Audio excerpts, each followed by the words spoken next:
with haste. We cast it off and along we went off Bermuda to an island resort we rented. I need you cool. Are you cool? I am cool.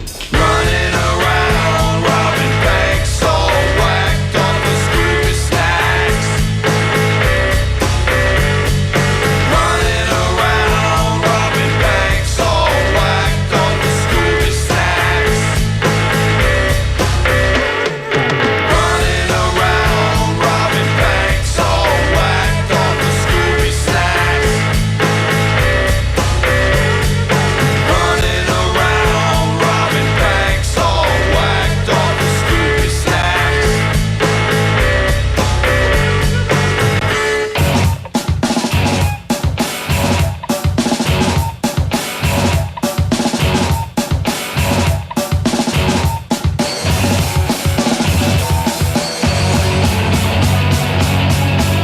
It is 7:30 on this Friday morning and you're very welcome along to OTBAM. It's Eoin and Maire Trease with you right the way through until 9:30 this morning, and a busy show coming up for you. We've got a hurling double header coming your way with Conor McKeown and James O'Connor previewing a huge weekend in Leinster and what should be a big weekend in Munster. On paper anyway, it looks pretty good. We'll be getting their take on whether or not Tip Limerick is actually just going to be a bit of shadow boxing after 8 o'clock. Alan Quinlan will be with us at around 20 to 9 talking rugby. Ronan O'Gara's new move, top of the agenda. And then after 9, John Duggan will be here basking in the glory of his Ricky Fowler tip. He didn't hold on to the overnight lead.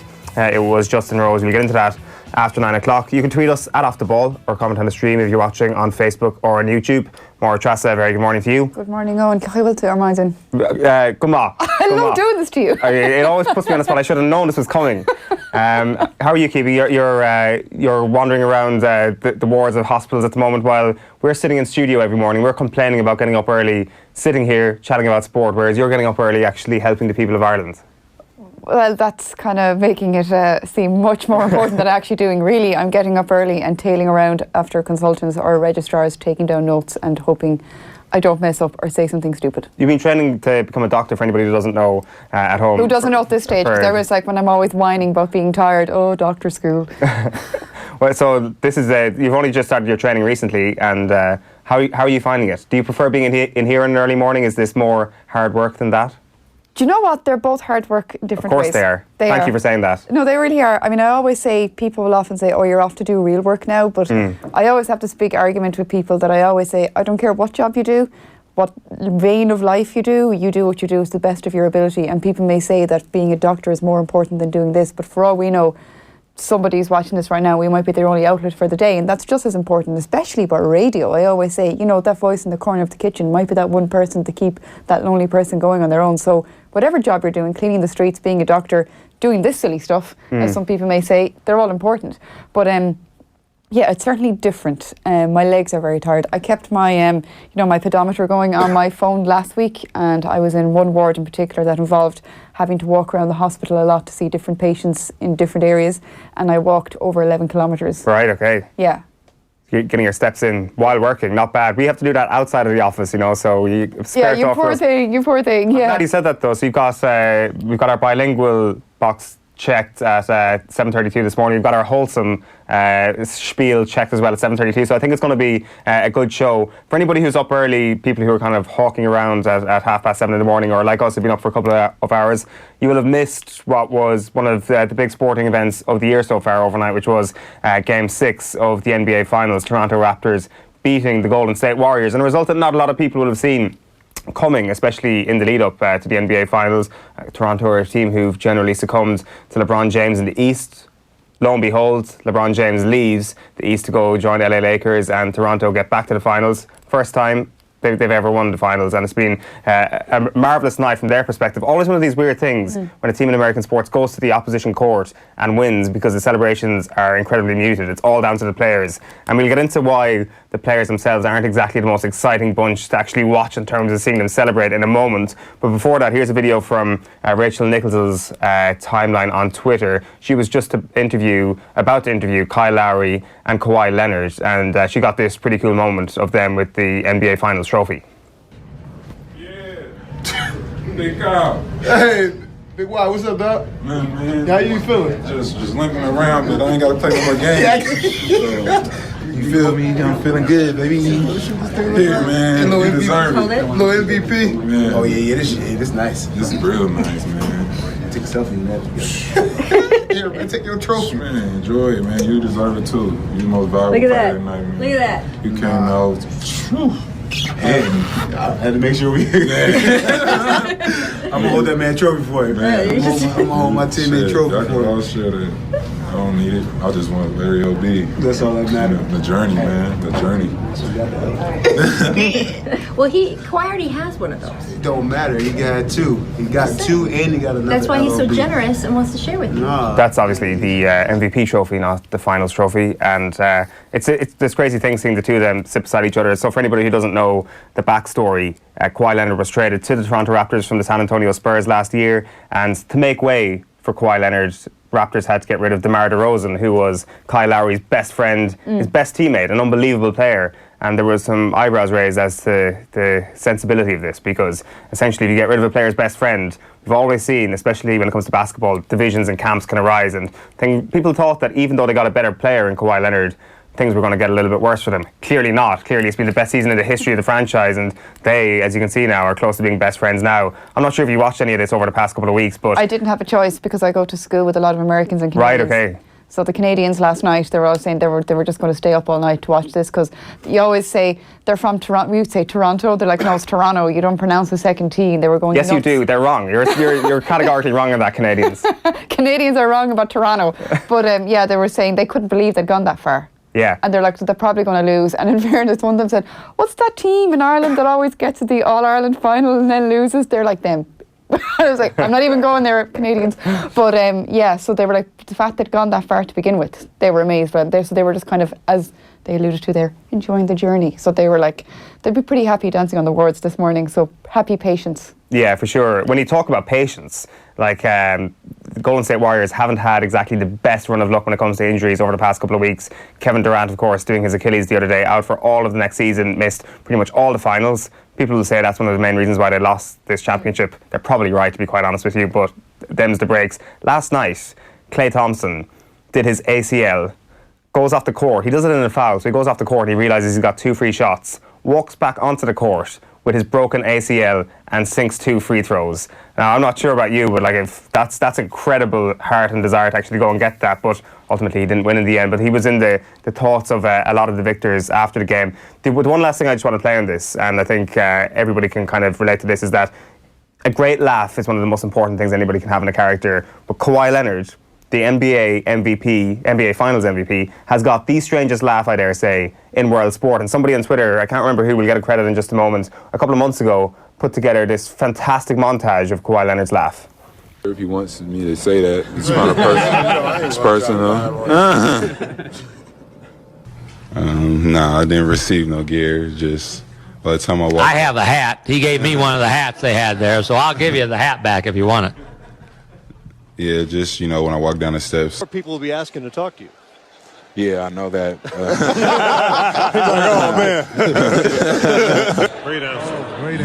Just Both wins. Both wins. I mean, it depends who I'm guarding. Because this is a back-to-back honor. Please. I'll play it for you. You play for me. Now, will you be playing Yeah, I'll it and play you it. play it for me? Okay, good. I guess I'll laugh and smile all day. Moment, yeah.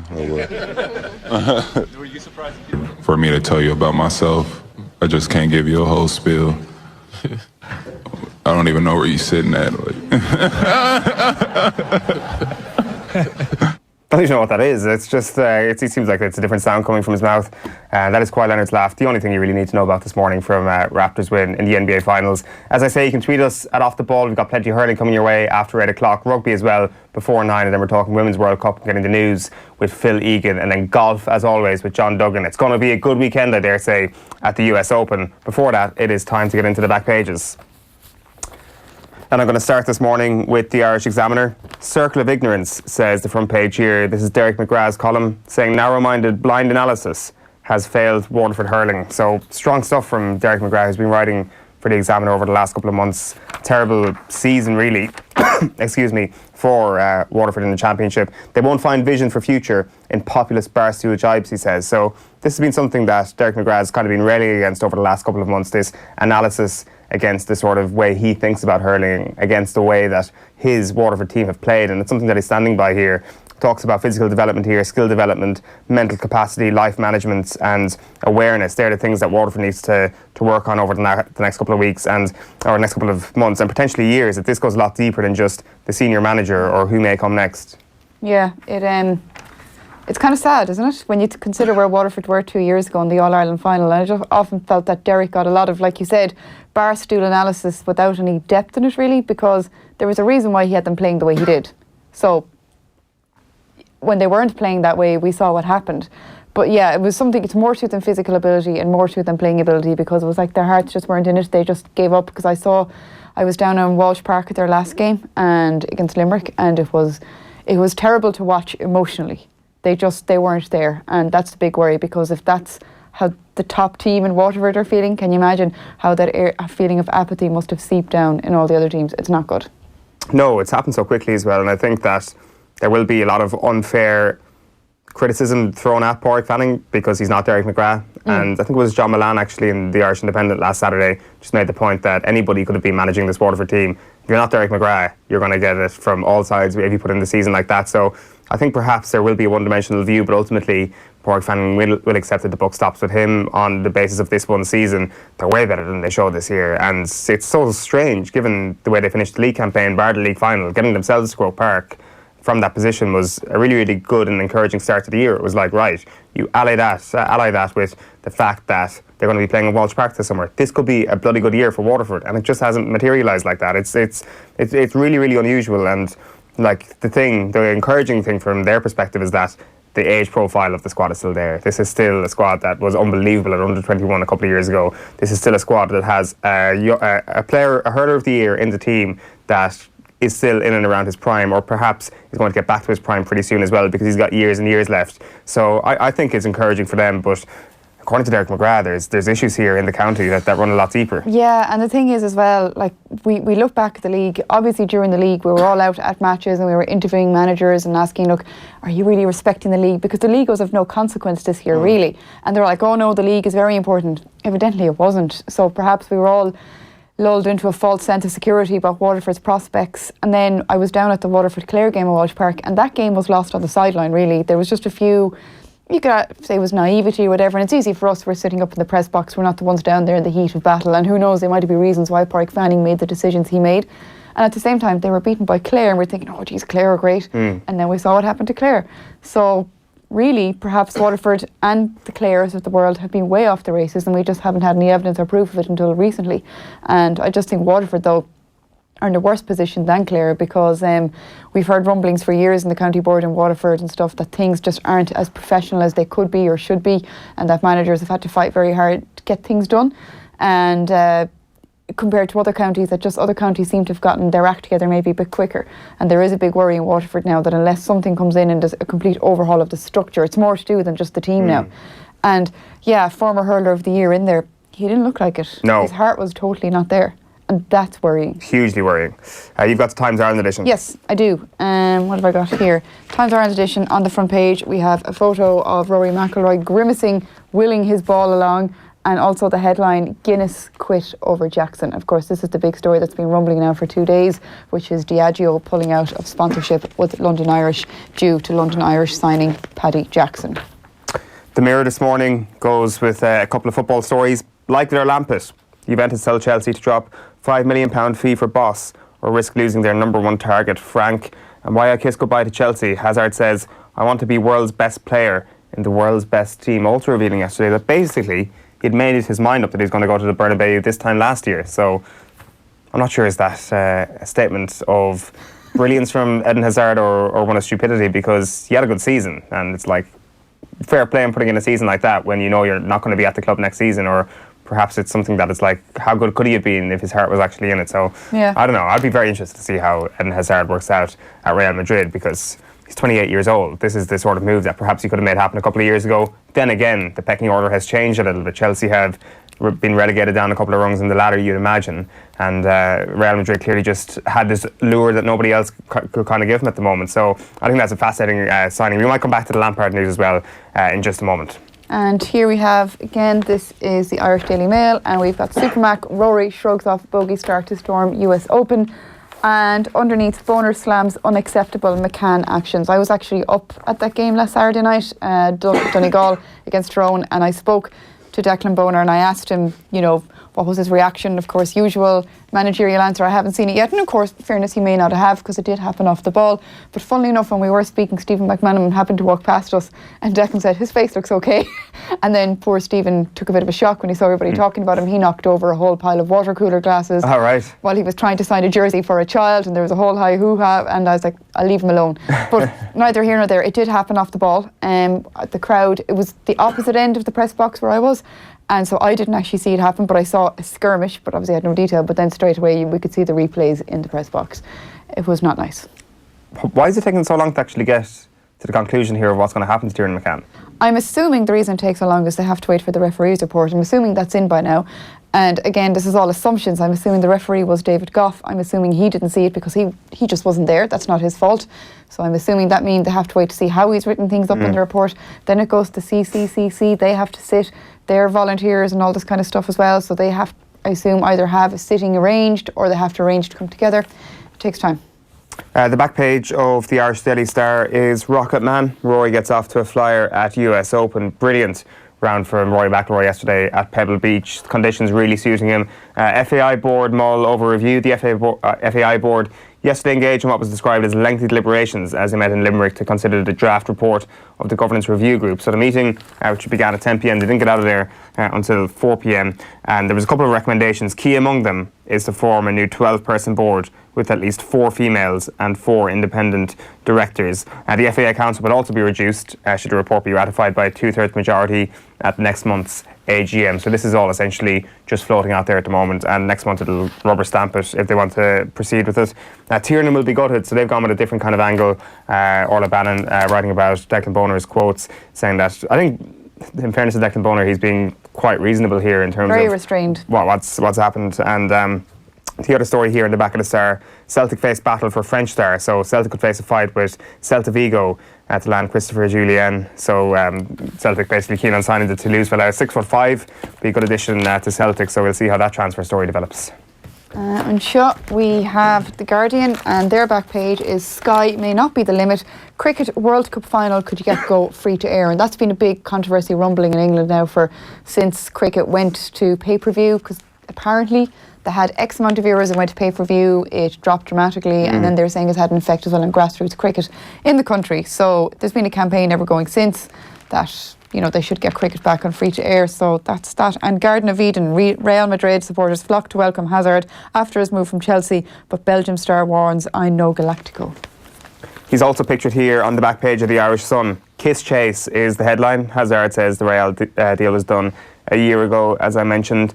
Mac goes on attack. That's Rory McIlroy carrying a 68 yesterday at Pebble Beach. And Travers in demand. Norwich City and Leeds United are eyeing up Mark Travers, 20-year-old who's obviously made a couple of Premier League appearances for Bournemouth. He's got 2 years left on his contract at the moment and is expected to be rewarded for his promotion to the first team with a longer, improved deal.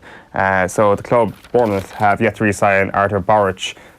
That is probably the first step before we can actually see how Mark Travers is going to progress.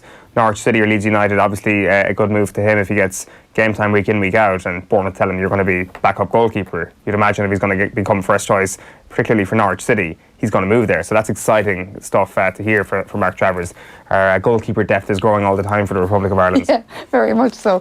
Here we have the sports pullout of the Herald, and we have injured Froome to get 2011 Vuelta title, and Rory hits the ground fast. McIlroy gets the start he craved at the US Open. The Racing Post at the front page, they go with Burns and Blast at BHA for treatment of Irish trainers. So Charles Burns believes Irish trainers are being unfairly treated by the BHA because he was called into a pre-race inquiry to outline riding instructions and expectations. And then the back page is Irresistible Force versus Immovable Object. Sparks set to fly as World Cup's hottest bowling attack meets the most explosive batting lineup. So it's England against the West Indies in the Cricket World Cup at around 10:30 this morning. And here we have the Irish Independent on the back page here. It's the GAA heavy back page. Semi-pro is the GAA's Brexit according to Leash star Claire Healy.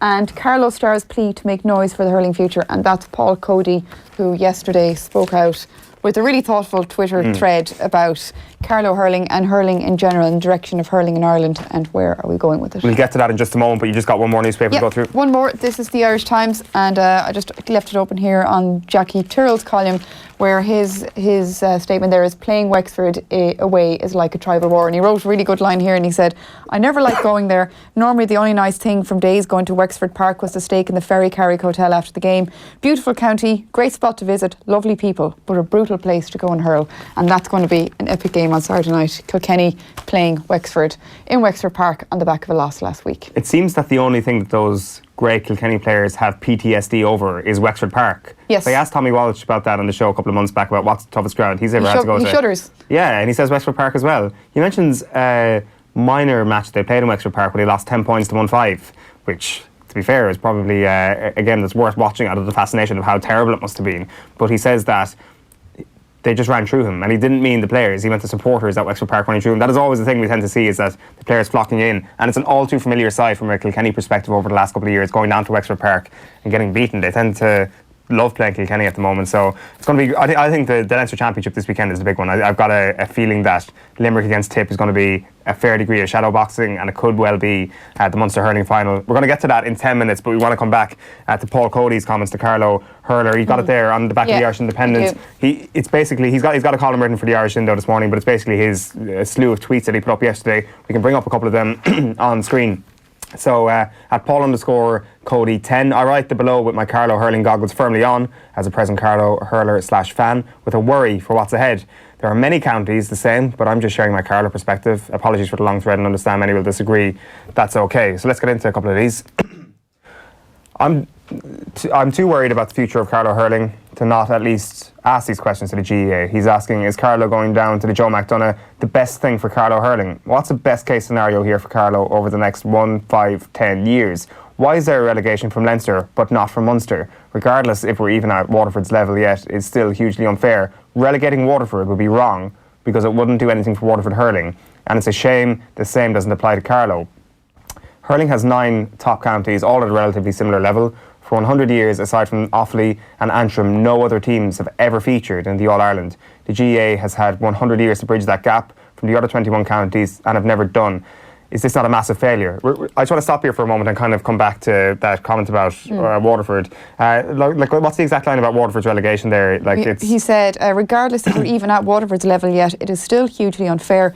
Relegating Waterford would be wrong because it wouldn't do anything for Waterford hurling, and it's a shame the same doesn't apply to Carlo. Just because it's the first thing we brought up there, let's just talk about that for a moment, because I agree with a lot of what Paul Cody is saying here, but this is the one thing I don't agree with. The idea that you have to somehow jettison the idea of relegation because it doesn't do anything for the team that's relegated. Yeah. Why does any competition have relegation or promotion in the world? Like, if every competition is worried about the well-being of one county in the very short term, because let's face it, that's all relegation or promotion does, then of course they would scrap relegation or promotion. But that's not how it works. That's not how elite sport works. And let's face it, like the idea that he's talking about there, as in this elite group of hurling counties, like, should relegation and promotion not be encouraged in an ideal world where he wants to allow the game to grow outside of the elite counties? Like, fair enough that it's unequal that Leinster has relegation promotion and Munster doesn't. Maybe that should be changed to the fact that Munster should have relegation promotion. Granted, Kerry wouldn't stand a chance in any relegation promotion playoff ever. But I just don't understand that. And it's the same thing when it comes to the football, as in, like,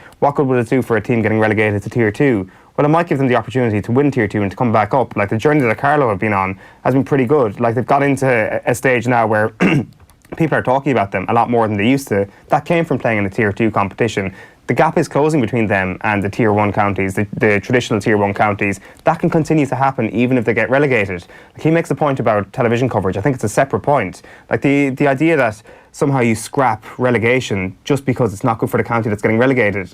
Like, I'm all for promoting and for allowing counties to get the best out of themselves, but ultimately you have to have some sort of competition at the elite level. Like, I don't know, it's something that kind of annoys me a little bit, that we somehow just need to forget about relegation because it's not good for the county that's getting relegated. Yeah, because it kind of reminds me of last summer. Do you remember a lot of soul searching and O'Chone about Offaly Hurling when they were relegated, and people saying sad day for Offaly Hurling? Absolutely is. Offaly, it's bad for Hurling, for Offaly to be relegated. And you're thinking, well, for how long, how many years are we seeing the warning signs of Offaly Hurling, and eventually they fell off that cliff down to the next tier? Whose fault is that?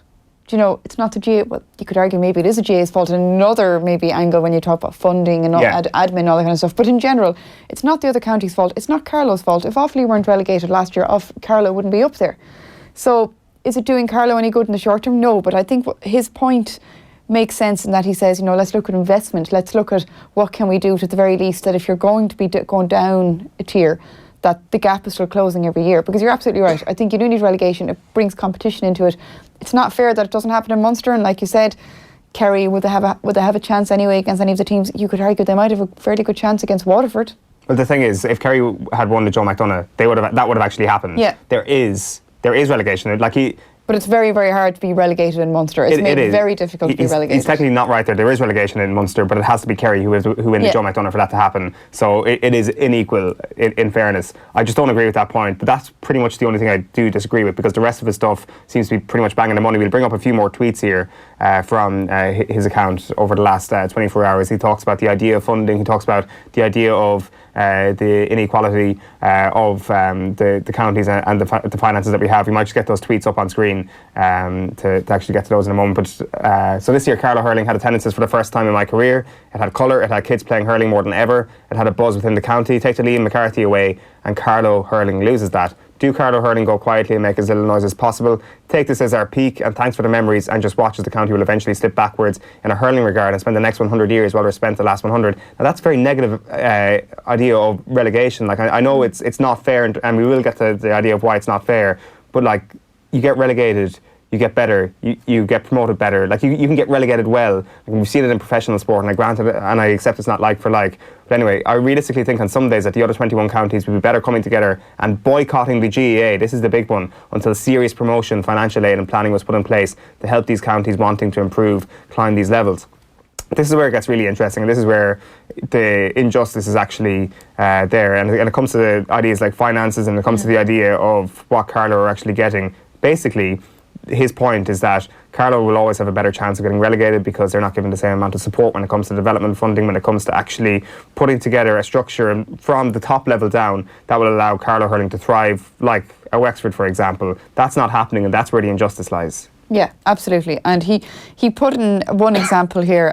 For example, our training for pre-championship was a day in Tramore, while other counties in the Liam McCarthy in 2019 are able to head to a foreign country for a full week's training and tactics. It's not the making of a successful team, but it helps to show the gulf between the counties. And that's it exactly. He's not saying, where's my foreign trip? He's saying, this is the difference between the two teams. And that's just one example. So I'm assuming that difference is also there in facilities, in the budget they have for training, and the budget they have for players, and the budget they have for food, for everything else. The gulf is so wide. So straight away, when you're starting off, when you're not even getting the same amount of money financially for each team that are playing in the same competition, coupled with the fact that they don't have the history the other counties have, they don't have the culture, they don't have, I suppose, the lovely hurling, they don't have the natural flicks that we say people in Kilkenny have. They have it because they've been grown up with it from day one. They don't have that in Carlow, so every little success is hard fought. So every success in Carlow is worth more than a Kilkenny success, we'll say. We do have Conor McKeown on the line, and we'll get to him in just a moment, but just explain to us the point about coverage here as well, because he speaks about the fact that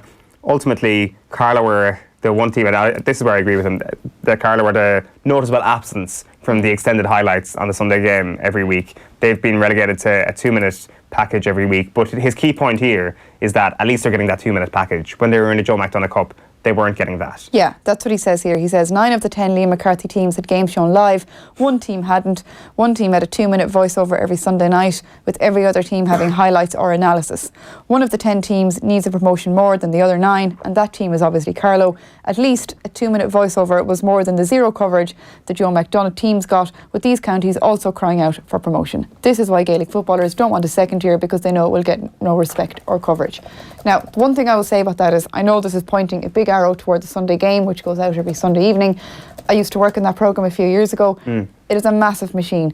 The editors, the producers, they put so much work into it, and people say, well, of course you'll say that. But I saw for myself the amount of work that goes into it, and they only have a certain amount of time, and this is the issue. You only have X amount of minutes of a Sunday night. It doesn't matter how much will or goodwill you have in the world. And excuse me, we would have staff all over the country. The same amount of effort would go into all those packages. Because I was one of those people who would put, say, a voiceover on Waterford playing Wicklow in the football, say, and I might get 2 minutes for a 70-minute plus game. You'd have to watch the game, try and find the most talking points. Of course, you'd have to leave something out. You were kind of making that editorial decision. But that wasn't your fault because you had a slot and that was it. And I often think when people are complaining about not showing this, not showing that, instead of blaming RTE, instead of blaming TG4, instead of blaming people who have rights, let's look at the organisation, the GAA, who own the rights. Why aren't people putting pressure on them to broadcast more of these games? Either create their own channel, give us a subscription, give us the games online. It's meant to be for the public, for the people, for the communities. So why can't you log on and watch it? Now, you could argue again, rural broadband, this is another issue which the GAA can't help. But if people are crying out for coverage, which every game should be covered, absolutely, let's not always just blame the one programme that goes out on a Sunday night. What's your answer to the idea that if there's a Tier 2 football championship, things will just get forgotten? Because clearly, on the evidence of what Paul Cody is saying here, that has happened in the hurling championship. Forgotten by who? I just don't think that's a good enough reason that, you lose your 2-minute slot in the Sunday game, therefore I don't want a second-tier championship. That's just not good enough. It's not fair on the people who are playing. People need to have reason to play. It is very, very hard to motivate yourself to go out and play for a competition. You have a hope of winning. Never mind going out to play in a game, you have a hope of winning. It's just, it puts people off. Like, why would you bother watching it for a start, even as a spectator? Think about it. Like, why? Whereas Carlow and Laois, going at it in hurling, say, if you think, I can watch this, I can just go onto the website, or there's a special channel that I can watch it, or it's live, and it'll be competitive. You'll watch it, because Irish people will watch two flies in a boxing ring fighting if they wanted to, if there's a competition in it. So this is the issue. I just don't think that's a good enough reason to not have Tier 2. It's not fair on the players, and I know perhaps they may say, well, I want my opportunity. Yes, there's a way of doing that, and we've so many discussions about Champions League formats, this, that and the other, but your 2 minutes in the Sunday game, is that enough reason to not change? I don't think so. We're going to get Conor McKeown and Jamesy O'Connor in just a moment. Before that, we'll take a quick break.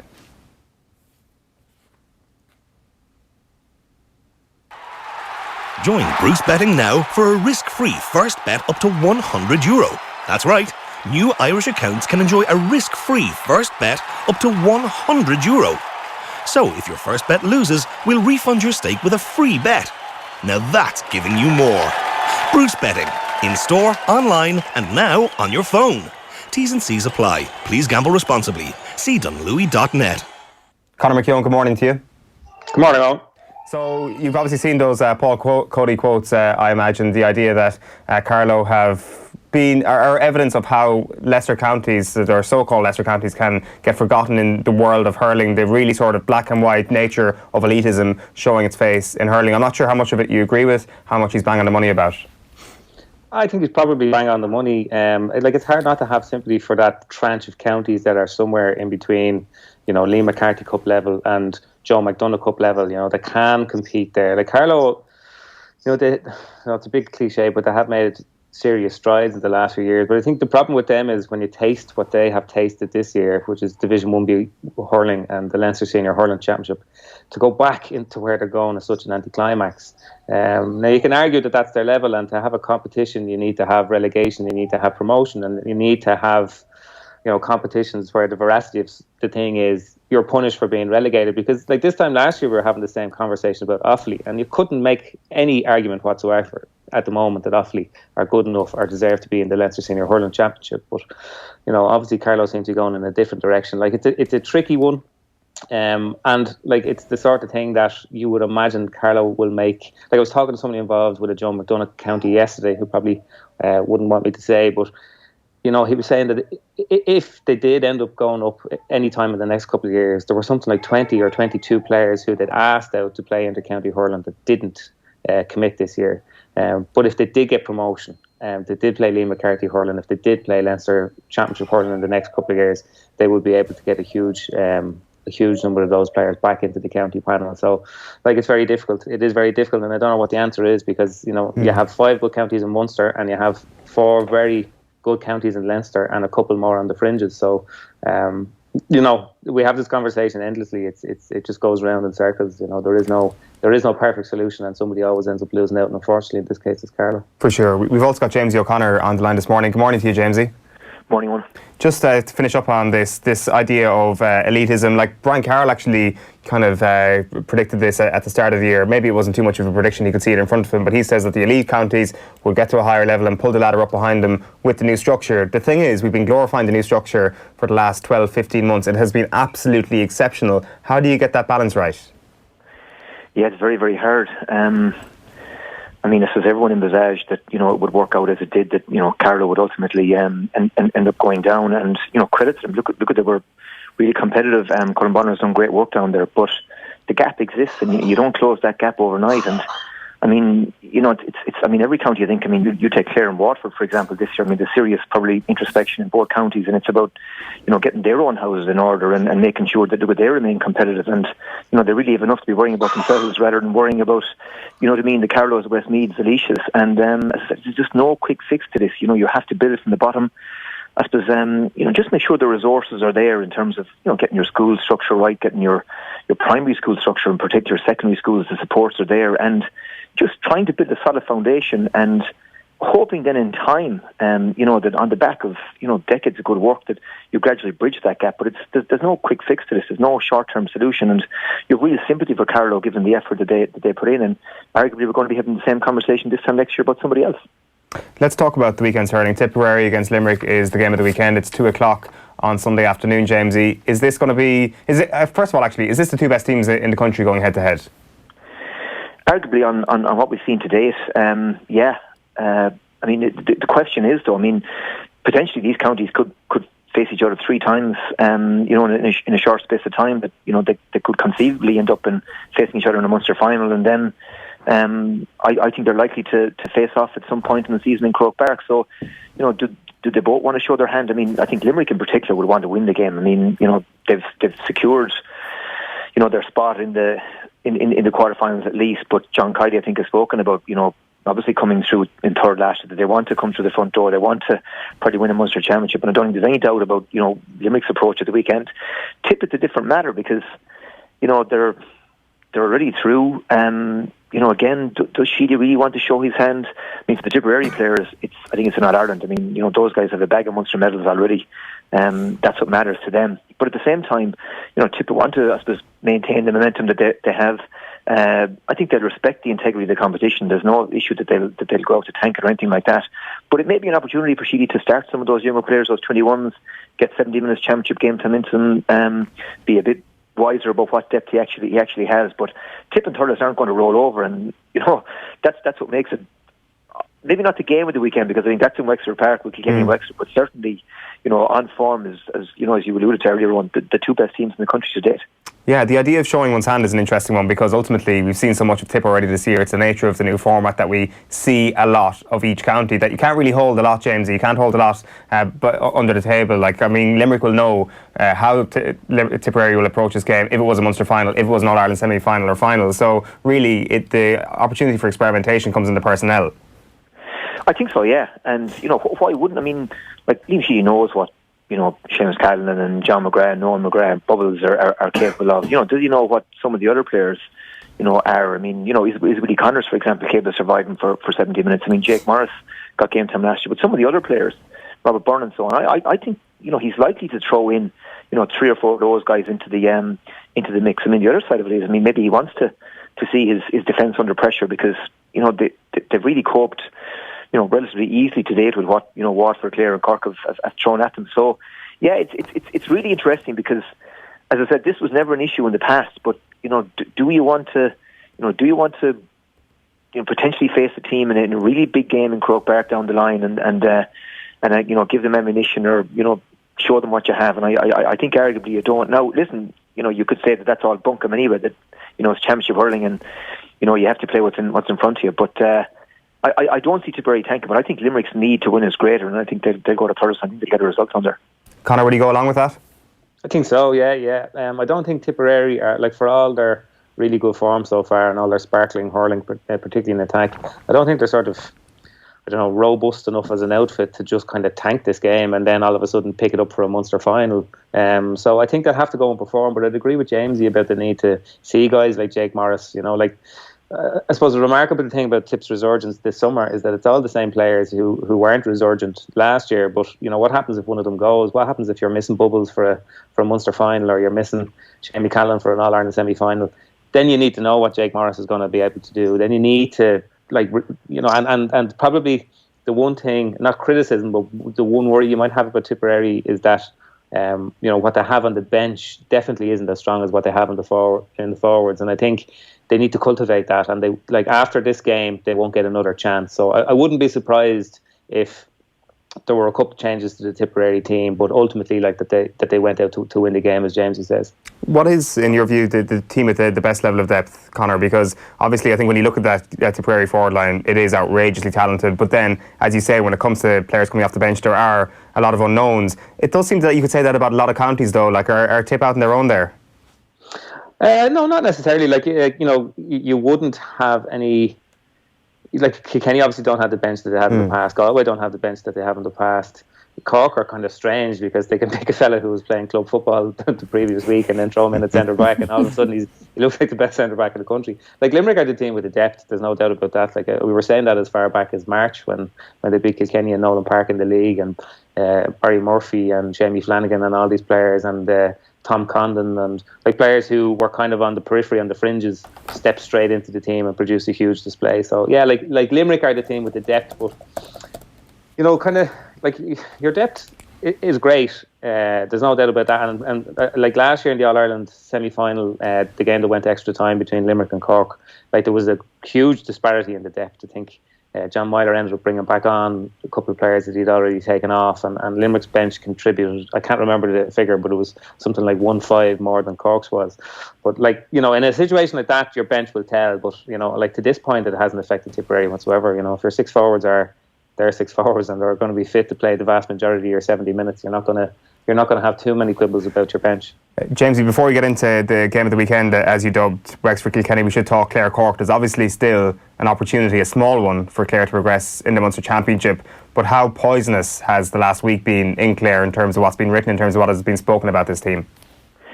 Yeah, there's been some, I suppose, pretty sharp commentary. I suppose particularly against the management, and obviously Dawn Maloney and Jerry O'Connor have a huge, brilliant track record at underage, and obviously we were puck of a ball away from being in the final last year, but it's gone south, and I think a lot of hurling people appreciate that. Listen, this was something that no one saw coming. I mean, we went to Waterford obviously and got a result, and that form stands up now. We only won by a point in the end, but nobody predicted this. Nobody saw this coming, and that's what makes it so bitter disappointing. And you really feel for the management team and the players as well, because it's not like they're a bunch of messers or that they've been out drinking or anything like that. I mean, these guys are dedicated, they're motivated, they're putting a massive effort, but for whatever reason, it's just gone wrong. We've key players that were massively important for us last year.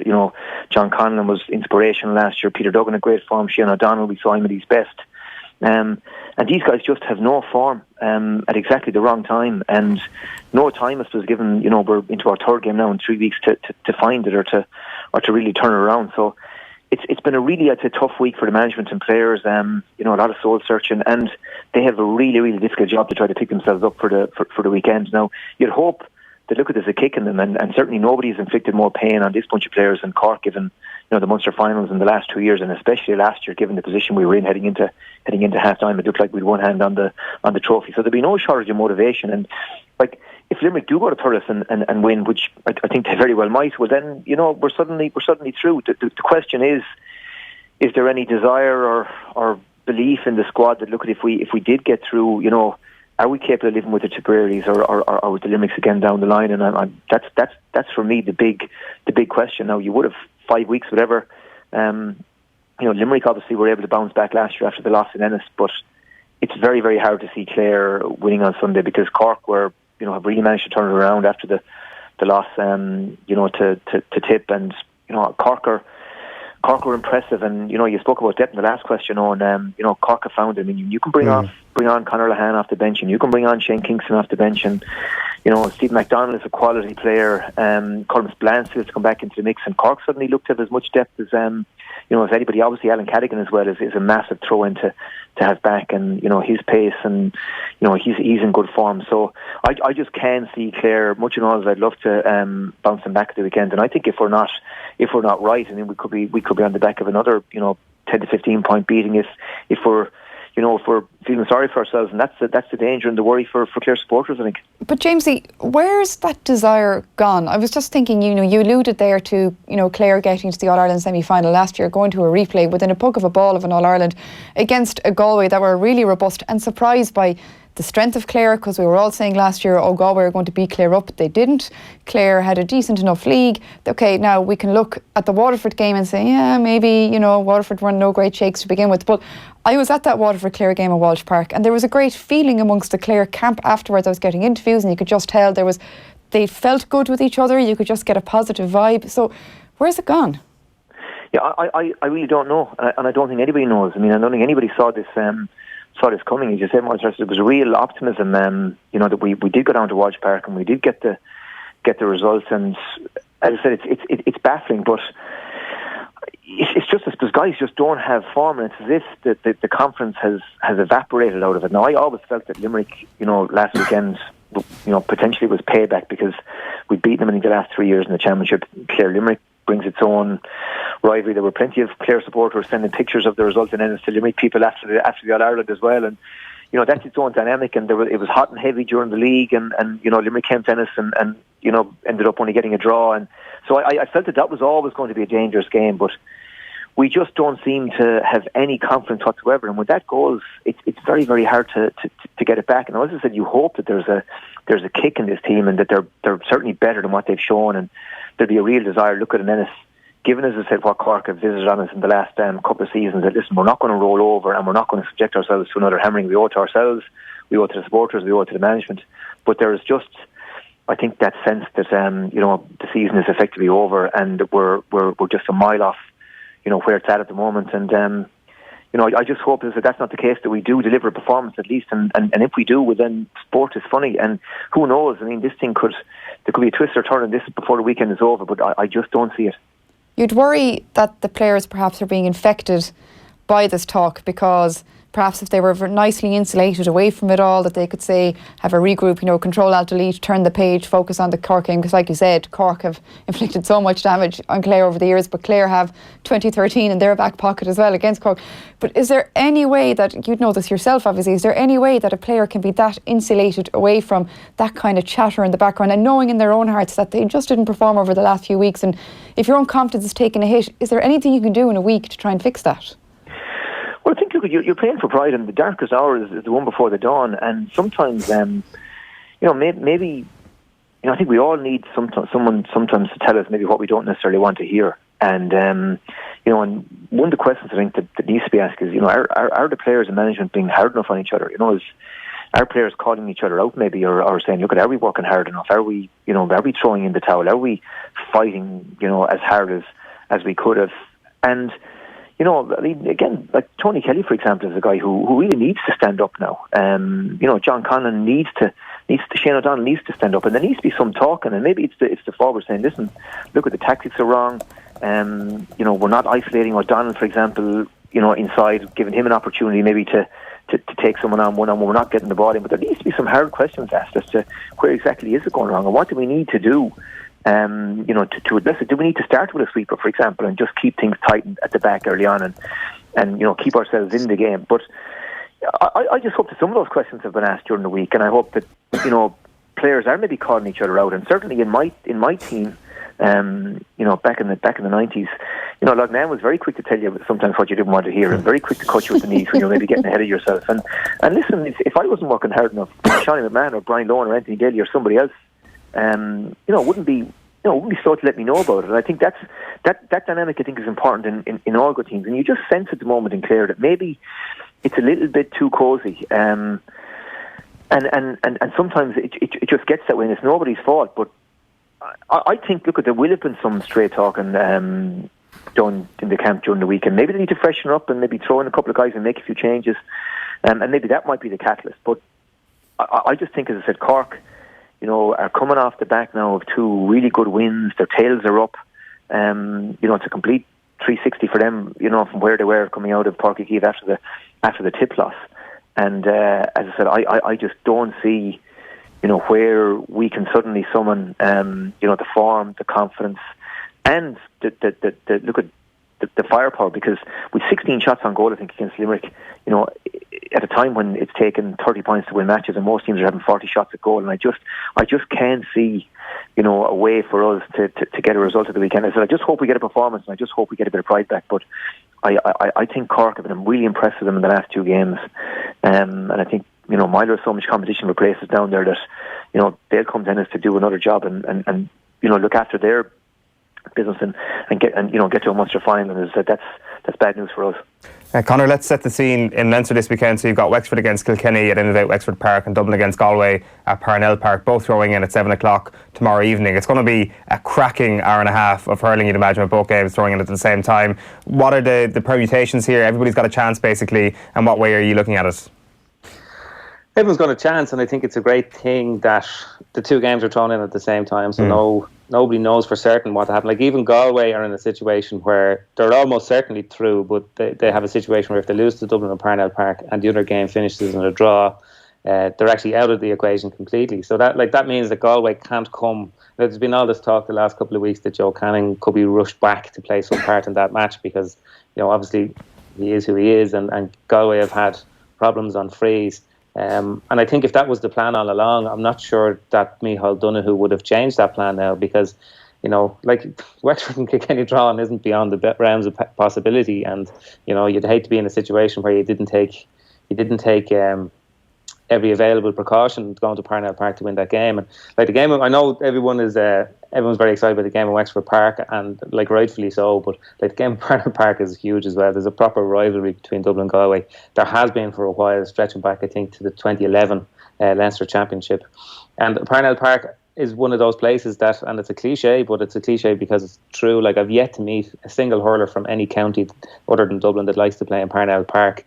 It's tight and it's claustrophobic, and Dublin tend to hurl well there, and it'll be a war. The 2 teams are very, very physical, and I think a lot will come down to Cathal McAllister. But on the other side of on the flip side of things, in Wexford Park, for whatever reason, the way Wexford play hurling has caused Kilkenny a lot of problems since Davy Fitzgerald has arrived there. I think they played 9 times, and 5 times Kilkenny haven't scored a goal. And I saw another stat doing the rounds in the last couple of days that no team that has scored fewer goals in a match in this year's Provincial Hurling Championships has actually gone on to win the game. So, it's crazy, and you wonder whether TJ can keep up his absolutely ridiculous performances so far. I looked it up this morning, and he's responsible for the highest individual tally of any player in a match, the 2nd highest individual tally of a player in any match, and the 3rd highest individual tally of a player in any match. And while everyone's sitting around saying, "Well, look, you can't rely on him," why not? You kind of can, yeah. If he's going to score 210, 211, 212, that's the sort of thing. That's the sort of thing. If you felt he was going to do it again, you're not exactly going to tell your defenders to spread the ball around a little bit more when they're playing it up front. Yeah, Philip Lanigan did a good piece in the Irish Daily Mail this week comparing TJ and Henry Shefflin. I'm wondering if you put TJ into Henry's position with not arguably, definitely better forwards around him during the Pete Cody era, would you have a better forward? Would he be revered in the same way that Shefflin is? He compared him to Maradona in '86, his comparisons or his performances in this year's championship, dragging Kilkenny through the championship rounds. I'm not sure what you make of that. Is that a bit over the top to compare him to Henry Shefflin, or to put him above Henry Shefflin? It would be over the top to compare him to Diego Maradona, but other than that, I don't think that's quite a problem. It's fair enough. It's not that it's chalk and cheese, but when Henry was starting off, he had Charlie Carter and DJ Carey there, and when he was finished, in his pomp, he had Andy Brennan and Martin Comerford alongside him, and when he was finishing up, he had Richie Hogan and Colin Fennelly and TJ himself there too. So I don't think Henry ever had to really carry Kilkenny as such, but that's not to diminish what it was an incredible career. And it nearly suits TJ, this kind of Roy the Rovers role too, because he's so physically strong, he can win his own ball. Opposition know the ball is going to him, and the way that he generates goal chances for himself, I haven't seen any forward lately do that. From situations where it's just not on, he'll play just the right pass, make just the right run, break just the right tackle to open it up, and his finishing is superb. So, I don't know. I'd be loath to say that one is better than the other, but they'd make a good 11 and good 14 if they were both at their peak in the same Kilkenny team. Yeah, it wouldn't be bad. Jamesy, that's the thing, isn't it? The creating of chances by TJ Reid and the finishing of the chances as well. I guess that's the comparison with Maradona here. Maradona used to dribble past everybody. He used to create the chance and finish the chance. TJ Reid is doing something similar, and maybe the comparison isn't as far away as some people might think. No, I mean, he's phenomenal, and I mean, just as Conor said, the timing of his runs, just his sense of anticipation, just his ability to, the ball might break me, and he's just suddenly got a step on the defender, and he's been so clinical when he's got into those positions, and obviously stopping Kilkenny starts with stopping TJ, and the last time that Wexford beat him in Wexford Park a couple of years ago, they absolutely put the shackles on him, and he was very, very tightly man-marked and niggled and hassled, and and Davy will have a plan. Look at Matt Hanlon will pick up Walter Walsh and leave somebody else to try to mark TJ, and that has to be the concern for Kilkenny. Like that, if TJ is held, and if he is, if his contribution is negated, is there somebody else capable of stepping up and taking on the mantle? Now, Colin Fennelly was the guy a couple of years ago that was virtually unstoppable and caused Liam Ryan all kinds of problems. But it's a really, really treacherous game for Kilkenny, because I still think Galway will get the job done in Purnell Park, because they can't afford not to, because as Conor said, like, a draw is not beyond the bounds of possibility, and it's unthinkable that Galway might take their eye off the ball and suddenly circumstances contrive to put them out. So I think that they'll just, especially given the positivity that they took away from Nolan Park last weekend, they're still good enough to get the job done over there. But like, we all thought the drama was going to be in Munster. It's absolutely in Leinster, and it's they are two games that conceivably anything could happen. Galway could be out, Kilkenny could be out. Who knows? But it's all the drama is going to be in Dublin on Wexford Park on Saturday night. I'm really looking forward to it. Yeah, it's been unbelievable. Like the end of that Galway-Wexford game was edge of the seat stuff. It was unbelievable, even though the 60 minutes before that was a little bit disappointing. And obviously last week, Galway against Kilkenny was just a sensational task. Like there is questions over Joe Canning, whether or not you start him, whether or not you don't. But there is no question here that we have seen a level of bounce back from Galway over the last couple of weeks, Jamesy, which a lot of people reckoned wouldn't be there. Yeah, and I was in Salt Hill, and they really were terrible again. I mean, Wexford should have won the game. There's no question about that. I mean, Paul Dunbar had a gilt-edged opportunity that,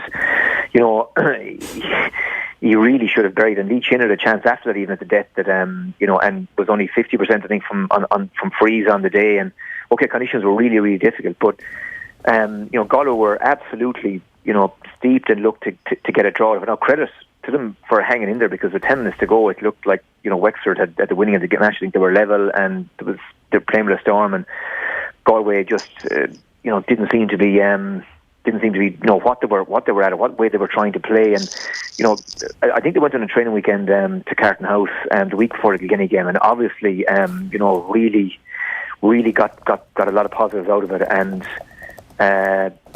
just look at the Gordon Nolan Park. We all know how difficult that is. Nobody won down there in 70 years.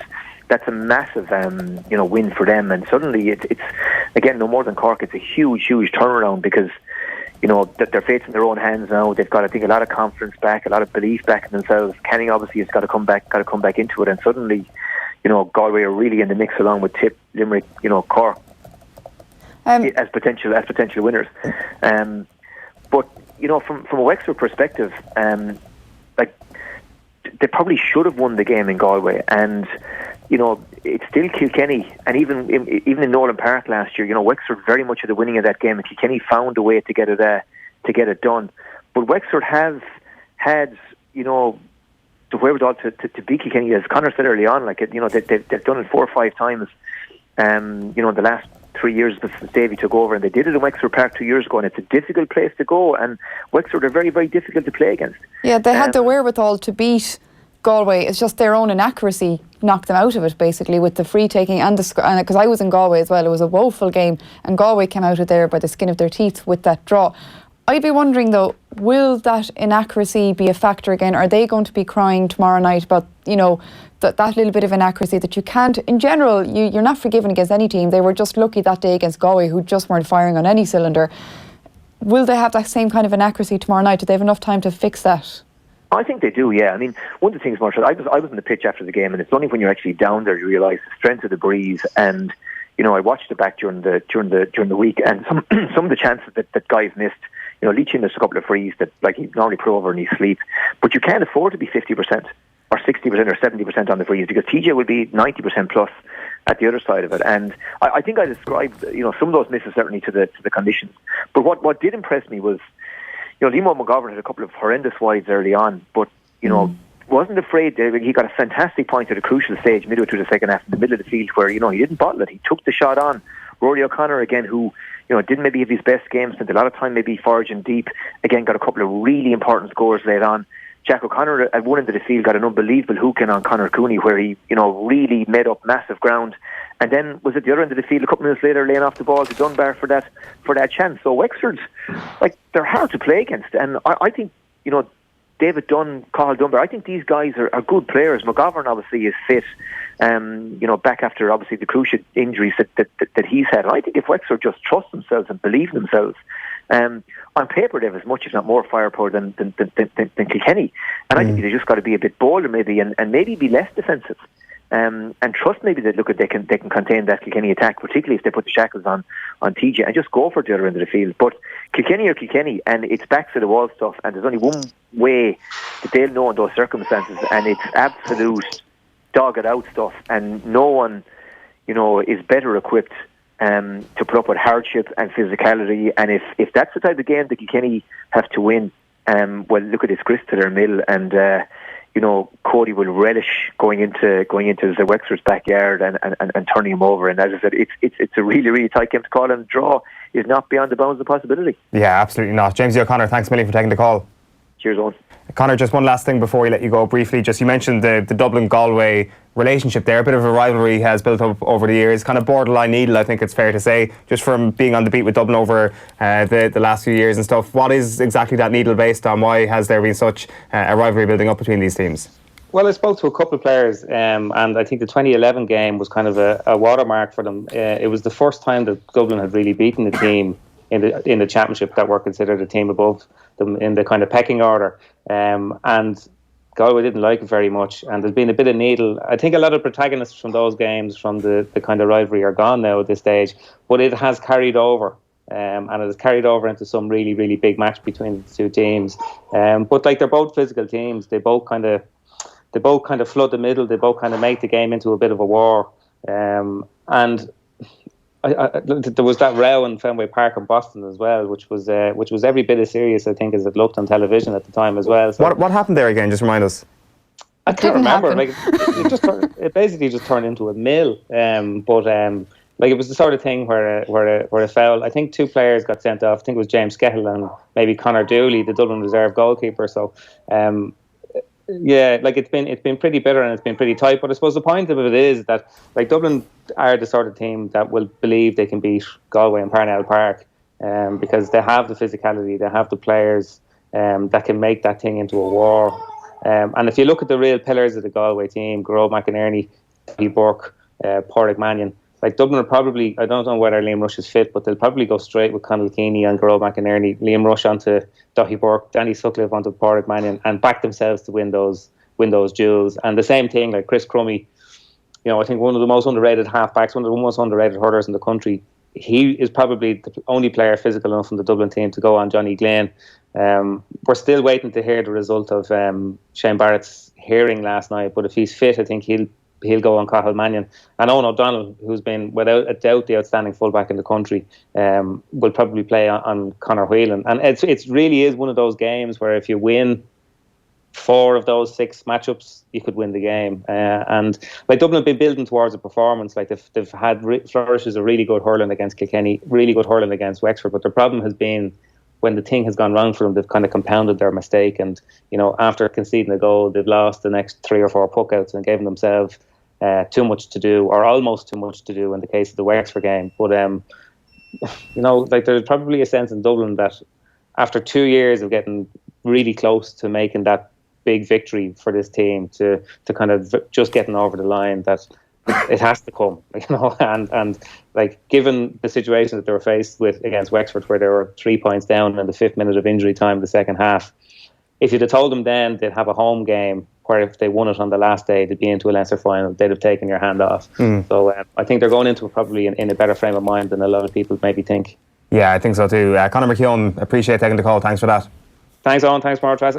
Conor McKeown there of INM, of the Irish Independent and the Herald on the line. So just to remind you of the fixtures: Wexford, Kilkenny, Dublin, Galway, both throwing in at 7 o'clock tomorrow. It's going to be a cracking evening in the Leinster Championship, and then Tipperary Limerick isn't going to be bad on Sunday. Clare Cork is the other game. They're both throwing in at 2 o'clock. Just to tell you that Off the Ball are heading for some winter sun and top class golf, and we want you to join us. The Off the Ball crew, along with special guests Kevin Kilban, Kieran Donaghy, Peter Lowry and more, are taking on 2 of the best courses on the planet. They're the Yas Links and the National for the first ever Off the Ball Open this November. 5 nights in a 4-star hotel, a Peter Lowry golf clinic, gala dinner and a world famous Off the Ball roadshow this November 17th to 23rd in Abu Dhabi. Sign up now at offtheball.com/open. We'll get to Alan Quinlan in just a moment, but what way are you looking at it in terms of the hurling? Who's going to be one of the 4 that drops out? It looks like, for me, it's Dublin.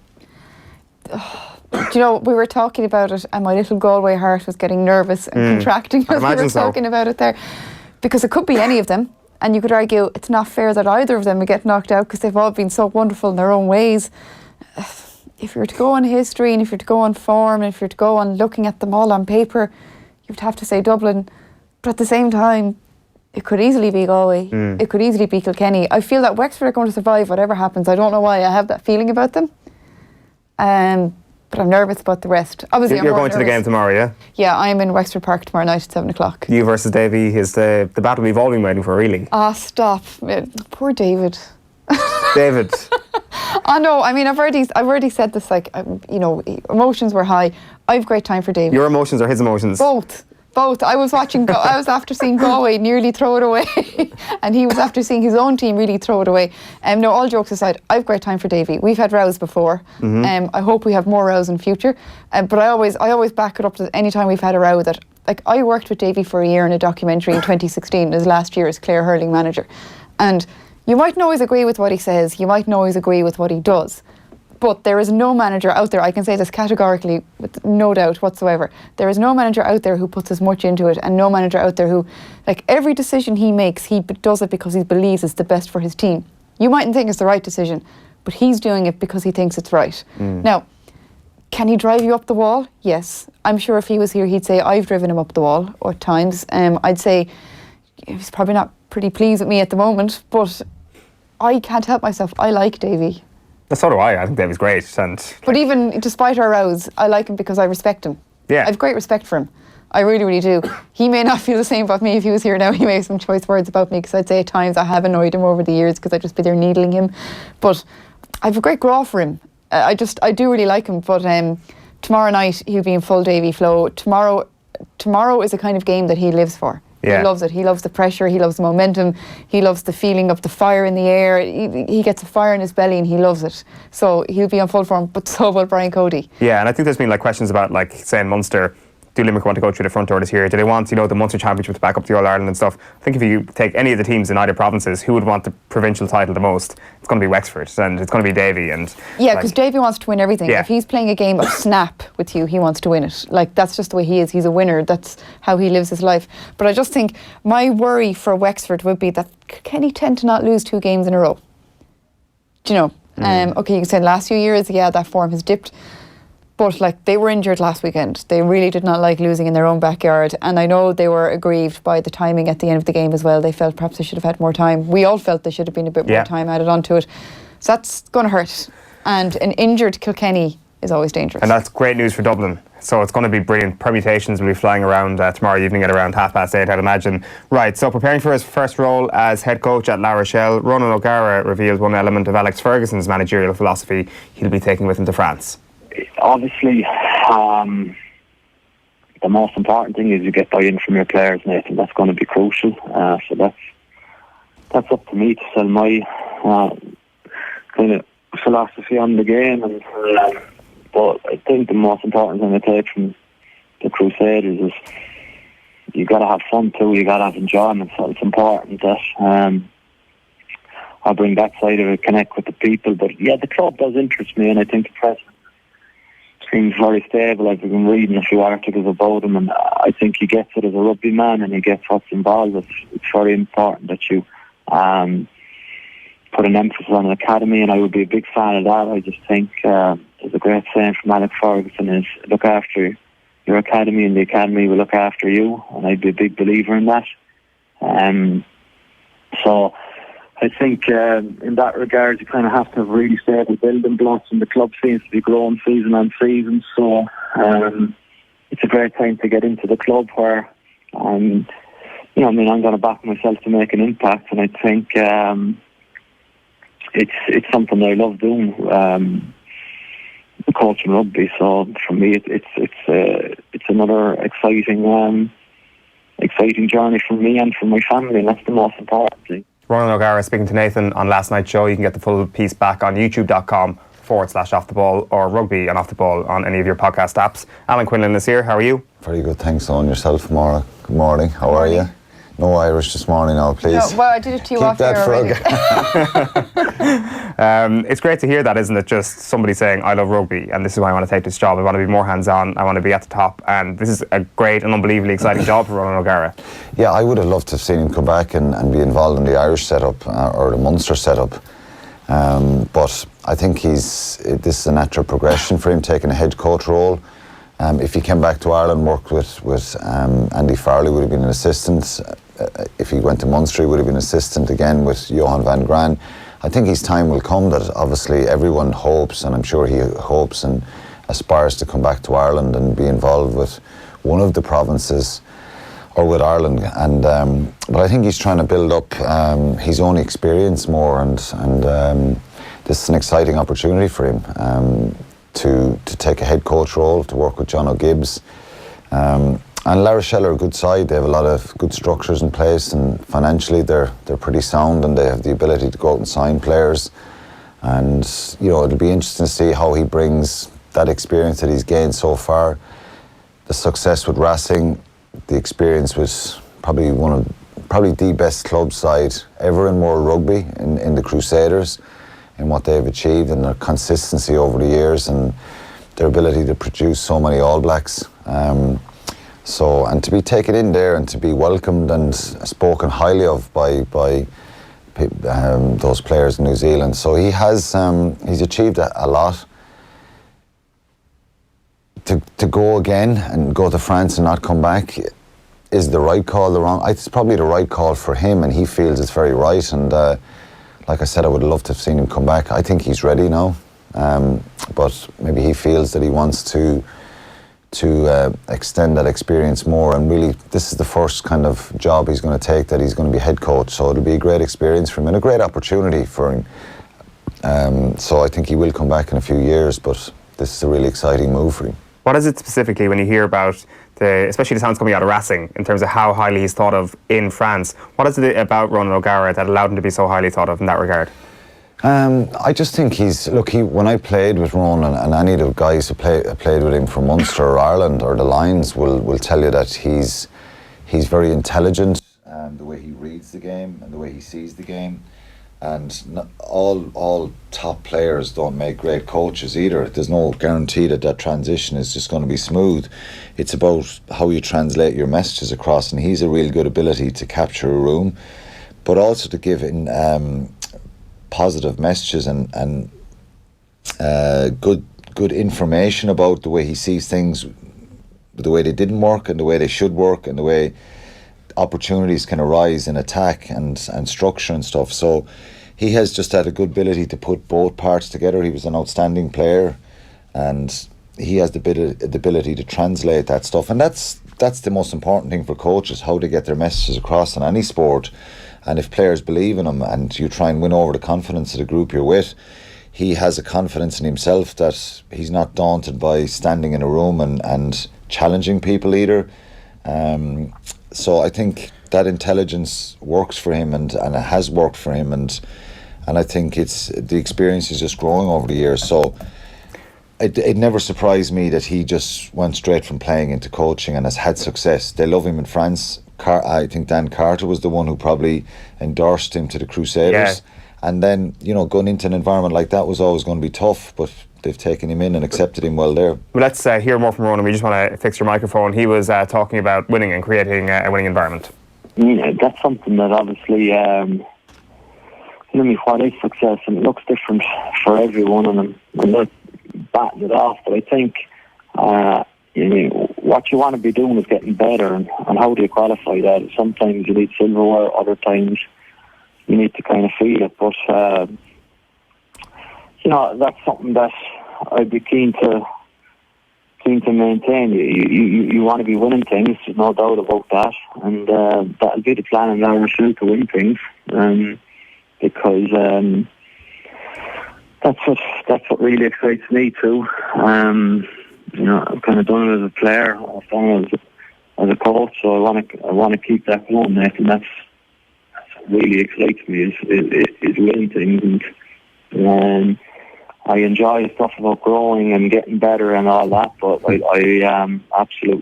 love winning. Is he going to win things with La Rochelle? There's every chance he will. They've been in the top half of the table. They've been in Europe. They've shown that they can compete, and it's a bit of a fortress at home in La Rochelle. So it's a nice place to live as well. It's the money will be good, and that's the reality of life as well. It's so I think he said it himself that the environment, the opportunity, the project, and obviously the financial package is important as well for anyone, for their family. It's the same for players. It's the same for coaches. He went to New Zealand. The financial side of it was way less than what he could have earned if he stayed in France or he came back to UK or to Ireland. So he deserves to get well paid now because he's built up that CV and he takes the reins, and it's exciting. I think if I was a La Rochelle player, I'd be excited by him coming in, and I think that's why they've signed him. John O'Gibbs is director of rugby, so the structures and the support is there over his head, but he can run now what he believes is the rugby programme with the first team and put game plans and structures in place for the team to go out and perform, and I think that's it's a brilliant move for him, because if this is successful, there's no guarantee with coaching, and there's no guarantees in France. We know that, Owen, that it can go up, down very, very quickly. If he gets consistency there and he has them, if he wins a trophy with them, they were in the playoffs this year as well, so they're a very, very good side, and there's a good core of a very good group there, and they have some players to recruit over the summer. But if he gets success with them, well, it's the Ronan O'Gara effect will be an incredibly positive one. But I think it's a brilliant move for him and a really exciting one. It's interesting when you're a coach in that position trying to pick the correct move, because you don't just have to look at the players anymore, you have to look at the structure above you, and I'd say the John O'Gibbs factor here was huge. Yeah, I think that's probably something he said, that it's swung it for him a bit, because he feels now that there's, and sometimes it can happen in France where you go in and there's a very good side there, and then the president interferes a lot and guys down tools halfway through the season and players get injured and suddenly you don't know what's happening there. I think having the structures and someone to kind of relay, well, John O'Gibbs' job is to really, first and foremost, to try and make sure that he has everything he needs, and that it's up to Ronan then to get the players on board, to win them over as regards the pre-season, the fitness, the way they play, and to get the best out of them. But having that kind of director rugby role there for him will help him and make it easier for him, and he'll know that John O'Gibbs is on his side, that he's the one going to try and make it easier for him and help him as much as he can. That can happen, as I said, in France, where you've presidents and people interfering, and it can go pear-shaped. So it's good that he has that. Overall, I think this move, it kind of shows the skill set of Ronan O'Gara, or perhaps will show more the skill set of Ronan O'Gara, because you talk about communication there, and as a head coach, going from a more specific role to this will allow that communication skill to thrive. This is different for him all now. He's the head man, he's not going in and being, and I've seen it with assistants before, where you can be buddy-buddy with them as well, and he's now going to be the head man, he's the one picking the team, dropping guys. he's the one they're going to look to. And if players are not picked, well, they'll turn on him. They could turn on him. It can happen. It can happen with any of the coaches I've worked with. So it's a more pressurised role. He loves being out in the field, so he'll want to be out in the field. So he doesn't have to worry about structures and academies and recruitment, all that kind of stuff behind. He'll have an input into all that, but he doesn't have that. His main focus can be get the team ready, coach them on the field, get his assistant coaches in place who look after forwards, backs, defence, skills, and you know he can oversee the way they play and be part of that. But like I say, it's a different role, and it shows his ambition. He could have come back and went into an assistant role here. He could have went into an assistant role probably back with Racing as well. He could have, lots of clubs in the UK would want him, and he could slip into an assistant role. There's less pressure there. He's now really, I suppose he came out of the comfort zone by going to Christchurch, going to France first and foremost, but then going to the Crusaders. He's now pushing that on to a different level where he's now taking control here and having a go at this. So, you know, you've got to applaud his ambition there. There's no guarantees of success, no matter how good you are. There's been a lot of good coaches on who've went to France. Look at Michael Cheika when he had the success with Leinster, ends up going to Stade, you know, had to get out of there after a year or two, where it's... so if they buy into it and if he can get the players on board and the cultural shift around their mentality, their approach, their training, there's incredible talent in France. So if Ronan can kind of get the group on side and believing in him, well, the sky's the limit with that group because they have a very, very passionate, great setup there in La Rochelle. It's the first time you've been in studio with us since Warren Gatland was reconfirmed as Lions coach, 3 tours. We start talking now about squads. We won't get into that, it's a bit far away, but we'll talk about the captaincy options because Alan Wynne-Jones has been mentioned and Owen Farrell has been mentioned. Are they the 2 front runners in your mind? Yeah, they are. It's interesting because what Warren said in 2017 that, you know, he was probably done with the whole Lions thing. It was a bit soured a little bit, even though the results, they have the series. But the way things worked out in New Zealand, the way he was portrayed as this clown and in his own country, I think he was a bit soured by it, and he'd been involved in 3 previous tours. He won in Australia as the head coach. He was assistant in 2009. But, you know, the experience he has, and I suppose winning again with Wales in a Grand Slam shows his ability to motivate and get people right and put teams together and winning teams.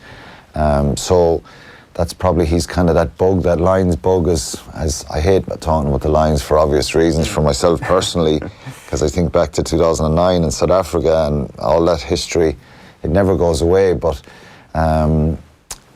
it's brilliant. I think he's the right man. I wonder, will Joe Schmidt come into the reckoning somewhere, or did he come into the reckoning? Did he rule himself out? I don't know, it's all speculation, but I thought, you know, so Warren may have Joe Schmidt involved, Eddie Jones may be involved, who knows? I'd say Schmidt is a higher chance than Eddie Jones somehow. Jones doesn't you like never know. You never know what's going to happen, but certainly he has that experience, Warren Gatland, and he's a proven success rate with Lions teams and with Wales, so I think he's I like Warren Gatland and I'm glad he's back, and I think it's the right thing. Who'll be captain? Well, you know, you can speculate.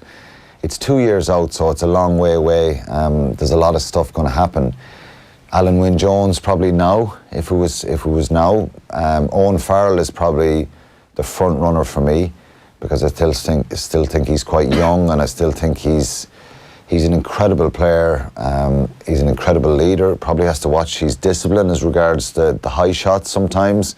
But a fantastic player and a real resilient, tough character. He's probably the front runner for me.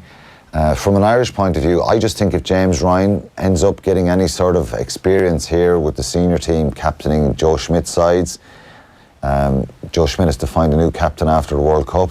If James Ryan fell into that category, and he'd be an obvious candidate, because I think if there was a Lions team picked now, he's a guaranteed starter.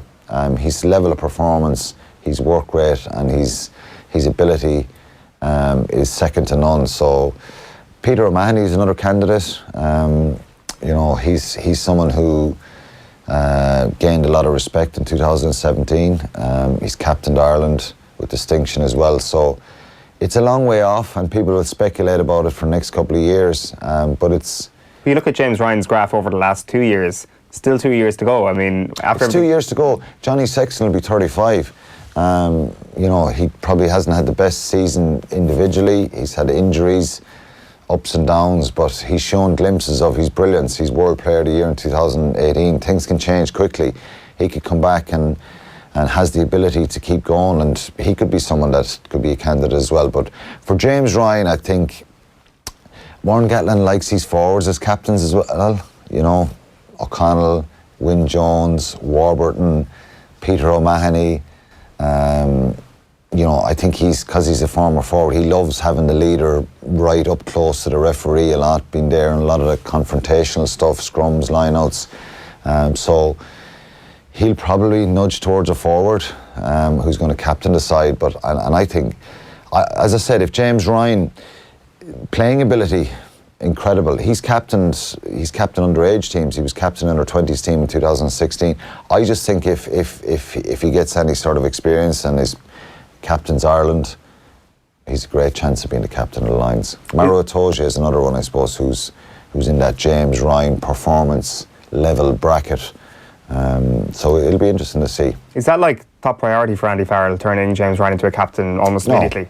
No, it's not. I think I think in an ideal situation after Rory Best, I think he doesn't have to rush into captaincy straight away. Obviously, someone will have to be picked for Six Nations. That could easily be a Johnny Sexton, Peter O'Mahony figure. They're already there.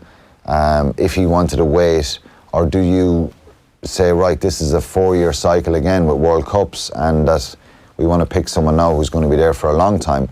I don't think you should rush into it for the sake of it, but, you know, Dricker was picked as a captain when Woody was kind of finishing up, and, you know, was he ready? He's probably said himself a few times that it was maybe a little bit early, a few months early, maybe a year early or whatever. So it just depends on what James Ryan thinks himself, but he's definitely going to be a candidate to be a captain for Ireland after the World Cup. Yeah, no question about that. Alan Quinlan, thanks a million for popping into us this morning. So with the US Open now underway, Fionn Davenport on Golf Weekly explained to the lads why Tiger Woods' outstanding result there in 2000 should not be held up as a performance to be repeated. I think obviously this week, and people talk about Tiger 2000, it's the single worst reason to predict how Tiger might fare. Talking about Tiger 2000, it's irrelevant. Tiger 2000 is the greatest accomplishment maybe in the history of golf. It's, you know, it's Barcelona in the first year of Pep. It's just, Tiger has never matched Tiger at 2000. But I think what gives Tiger a chance is knowledge, experience, and the fact that he played really, really well at Memorial. He didn't score that well. He got a 67 on the Sunday, but tee to green, he was terrific. Yeah. Like, his iron play is unbelievably good. Yeah, and he only needs to be 11 shots worse than Tiger in 2000.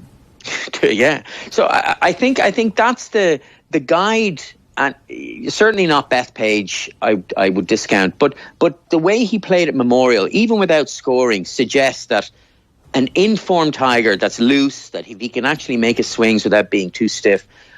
I think Tiger is I won't say a really good chance, but I certainly wouldn't count him out. And I'm certainly, he's the guy I'm going to be looking at. Yeah. Well, as I do most weeks. Still very much in the hunt. He's in the hunt. Brooks Koepka's around him, and then up at the top, got the likes of Rory. You've got Ricky. You've got Justin Rose, of course, overnight leader. John Duggan, good morning to you. Hello, Owen and Maire Trease. Good morning. Morning. I'm excited for this. I'm excited for the next 3 days of golf. Why wouldn't you be excited? I was already excited, but sometimes you can get a damp squib on day one. You can get a couple of nobodies. Not a Pebble Beach. Does it generally bring out the best in the field? Well, look at the past champions of Pebble Beach. Jack Nicklaus, Tom Watson, Tiger Woods, Graham McDowell is no mug. So it brings out quality. Because it's going to be 3 days of the best going up against one another. We're going to have a high-profile winner. We'll start with Rory McIlroy from yesterday's performance. He kind of said immediately himself afterwards that the course is going to get a lot harder over the next couple of days. Did yesterday's conditions suit him perfectly? They did, and they also were in line with his form that he was showing. He started on the 10th and had a bogey. But after that, it was very good. 4 birdies in his remaining 17 holes, and hit the ball well. Just a solid round of golf. Nothing spectacular, but just solid. And it's his first round in the 60s since 2015 at the US Open. and I can see him contending over the weekend. He's happy with his game. He's happy where he's at. The only thing is we're going to see is he able to kind of like break out now from the rest of the group. What do you think? I think it'll be tough. I think it'll be tough for anybody. Like I think the field is very deep and the quality is very good. You've Dustin Rose on 6 under par. You have Xander Schauffele, who doesn't seem to have any nerves whatsoever, on 5 under. Louis Westhuizen's won an Open at St Andrews 5 under. Ricky Fowler, looking to shed that tag, is 5 under par. I think if you're at even par or worse, I think you're nearly out of it. I think that I can see somebody in that grouping around the 5 under, or even around back to 3 under par, maybe shooting a 5 under round today. Like, it's going to be hard for people to catch up. Shane Lowry's tournament is over. He's 4 over par. G-Mac is still in it on 2 under. But if you're Phil Mickelson or if you're Jordan Spieth, I think you're struggling. What happened to Lowry yesterday? 2 double bogeys. You can't make double bogeys in major championships and expect to win. It's rare that players come back from double bogeys and contend in majors. So, like, one... What's the you know, to err once is it foolish or whatever. So 2 double bogeys is just, no, you can't have that.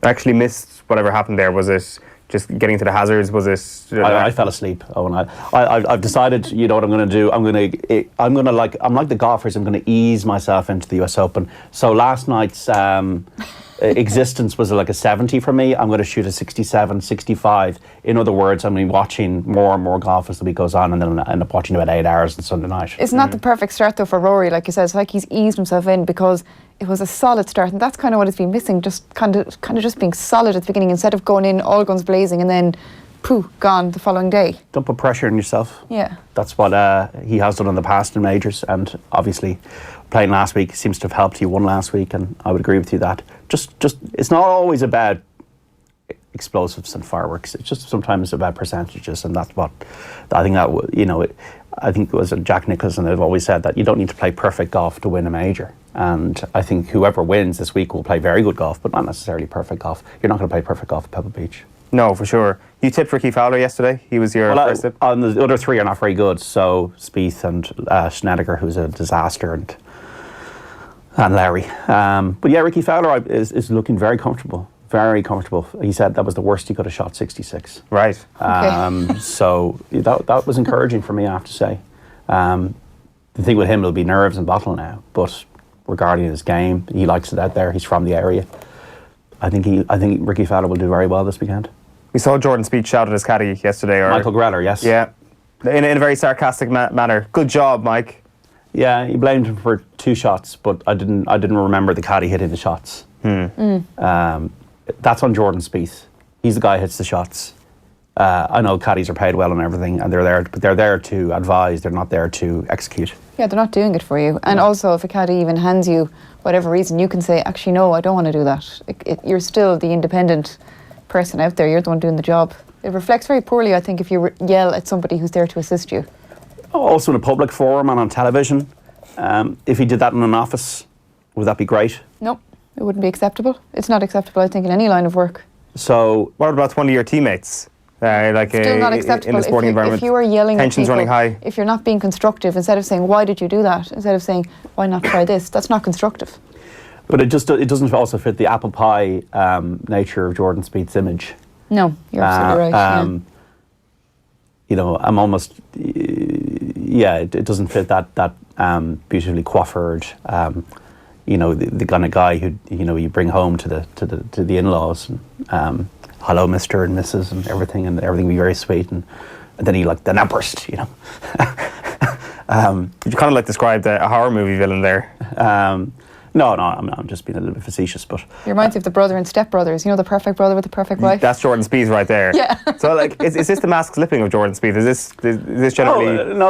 Look, I think he is a good guy from all what I've kind of seen and observed over the years. I just think he gets too intense about it, and he maybe needs to remember who he is and what he's doing. And to me, that comes across as kind of entitled behaviour. And this kind of, he let himself down. It's not about us judging Jordan Spieth. It's Jordan Spieth letting himself down by just being a bit of an idiot to his caddy. And we've seen this in Bubba Watson before. And it's just like, golf is, it also doesn't really, is not in line with the way golf is portrayed as just very gentlemanly and, that they've got more manners than everybody else. They don't. They live in individual bubbles. They're quite selfish. They have to be. You have to be, very self-centered sometimes to be a champion because you have to block everything out. But he didn't do a great job of it yesterday. I think it was 1 over par that he finished on. Is that just indicative of Jordan Spieth's current view on life at the moment? Frustration? Just like once you start off your career like Jordan Spieth started it off, as in like it's no exaggeration to say what we were speaking about there a moment ago when it came to Pebble Beach and the Friday of that Masters that Jordan Spieth bottled. That Friday we were talking about him in, not on the same level as Tiger at Pebble Beach, but talking about him in the ilk of absolutely killing a field in terms of this guy is not a future. Everybody, it's going to be Jordan Spieth versus the field, and this is the way it is. And from that position, I'm not saying the bottle job was that because he came back and he's won majors after that, but I wonder, is he kind of looking around thinking to himself, what has happened to me to a certain extent? Like, he's still contending, but what has happened to the guy who was supposed to be what Brooks Koepka has done over the last couple of years? Well, I think he's a grittier competitor than anybody else, and I've said that, and I think he's got the X factor, and so he still does have the X factor, whatever happened yesterday. Because he's able to do magical things and get the ball into the hole that others can't. That is the plus side of that you're an extremely gritty competitor. Then the negative side of that is when that is not happening, you're going to get more frustrated than everybody else. That's the way I view it. So I think it's just part of the way he's wired. It's like,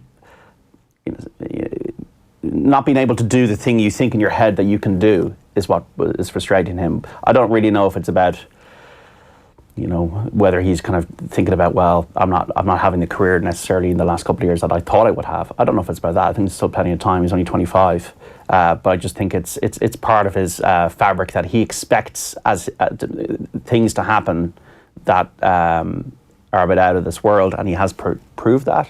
But if it doesn't happen, then, and when you're seeing, because he was playing with Tiger yesterday, and when you're seeing, and he's playing with Justin Rose, and when you're seeing Justin Rose be 7 shots better, that's frustrating. So it's also the environment you're in. What are you looking out for today over the next couple of days? So say we expect the conditions to be better, the course to harden up. Who's that favouring? Anybody who's got good putting and precision with their play. I think the fairways are quite soft and receptive. It's really about who. I don't think this is going to be. I wouldn't be surprised if this is a surprise winner. If Hideki Matsuyama comes out and wins, like, it's not going to be a surprise or undeserved. It's just about who is in control of what they're doing, more so than being able to get away with it, or having like a British Open, you have bad bounces, or the way you might get a bad like a phase of weather for 2 or 3 hours. I think the weather is going to be pretty consistent. So this is actually be quite almost like a boring winner. It'll be a precise winner. It'll be somebody who's dialed in with their irons and somebody who's putting well. I think putting will be the key over the next few days. So the second 9 is harder than the front 9, and it really will be about limiting mistakes. Rory only 1 mistake, G-Mac no mistakes. Ricky Fowler only 1 mistake, Justin Rose only 1 mistake regarding bogeys on holes. So Shane Lowry has played himself out of the tournament. It'll be about, and Tiger Woods will not win it. I read the transcript of his interview. He said his irons were not dialed in, and he said it was a grind and a slog. That suggests to me he's not playing enough golf, I don't think. And if he's finding it a grind, his game is not 100% there to be at the margins where you need to win a major championship, whereas other players are, like Louis Westhuizen, for example, has been second. He's done the second slam. He's been second in all 4 majors. And obviously he's won the Open, that was 9 years ago at St Andrews. He could go out and win it. And just because he's not a star marquee name doesn't mean he hasn't played great golf and he's a deserved winner, whoever the winner will be. So I'd expect maybe 10 to 12 under par to be the winning score. But it's going to be really exciting because I think what'll happen is either the front runners, they won't do anything, and then the pack will come and kind of get condensed, or somebody in the 5 or 4 or 3 will make a move and get to 10, and then you could have it into a situation where you've got only 2 to 3 people in contention. So can't wait, but it's just great television. And the great thing about it is we don't know what's going to happen, and that's why we're going to be glued to it over the next few days. If you had your money back and JD's tips goes for the last 3 days, who are you tipping right now? Is it Justin Rose? Is it as simple as that? Ricky Fowler. Ricky Fowler, you're sticking with your. Yeah, you got to stick with. You got to stick with. Even if you have a bad week, you got to stick with your You got to believe in yourself, whether it's tipping, whether it's playing golf, whether it's being Eoin Sheahan, whether it's being Maire Trease Ni. You've got to believe. I've got many personalities. Well, it's like back to the Jordan Spieth conversation. We have many facets to us, Owen. No, I like Ricky. But I don't really have a strong view apart from that. I think Justin Rose is a good guy, and he's a proven winner, and he's won the US Open. He won the US Open 6 years ago, so he's done it. But it's going to be great. Good stuff, John. All Enjoy right, the weekend's guys. golf. It's going to be Thank great. you. Right, so reflecting on breaking America, John Giles was on Thursday Night Football last night discussing the colourful selection of owners he found himself working under at Philadelphia Fury. The initial investors for Philadelphia Fury included Mick Jagger, Peter Frampton, Paul Simon, Rick Wakeman. Yeah. And were they around? I think I only met one of them. I think Wakeman was at one of the matches. I don't know why they did. I think it was a bit popular at that time. I think one of a few other musicians were in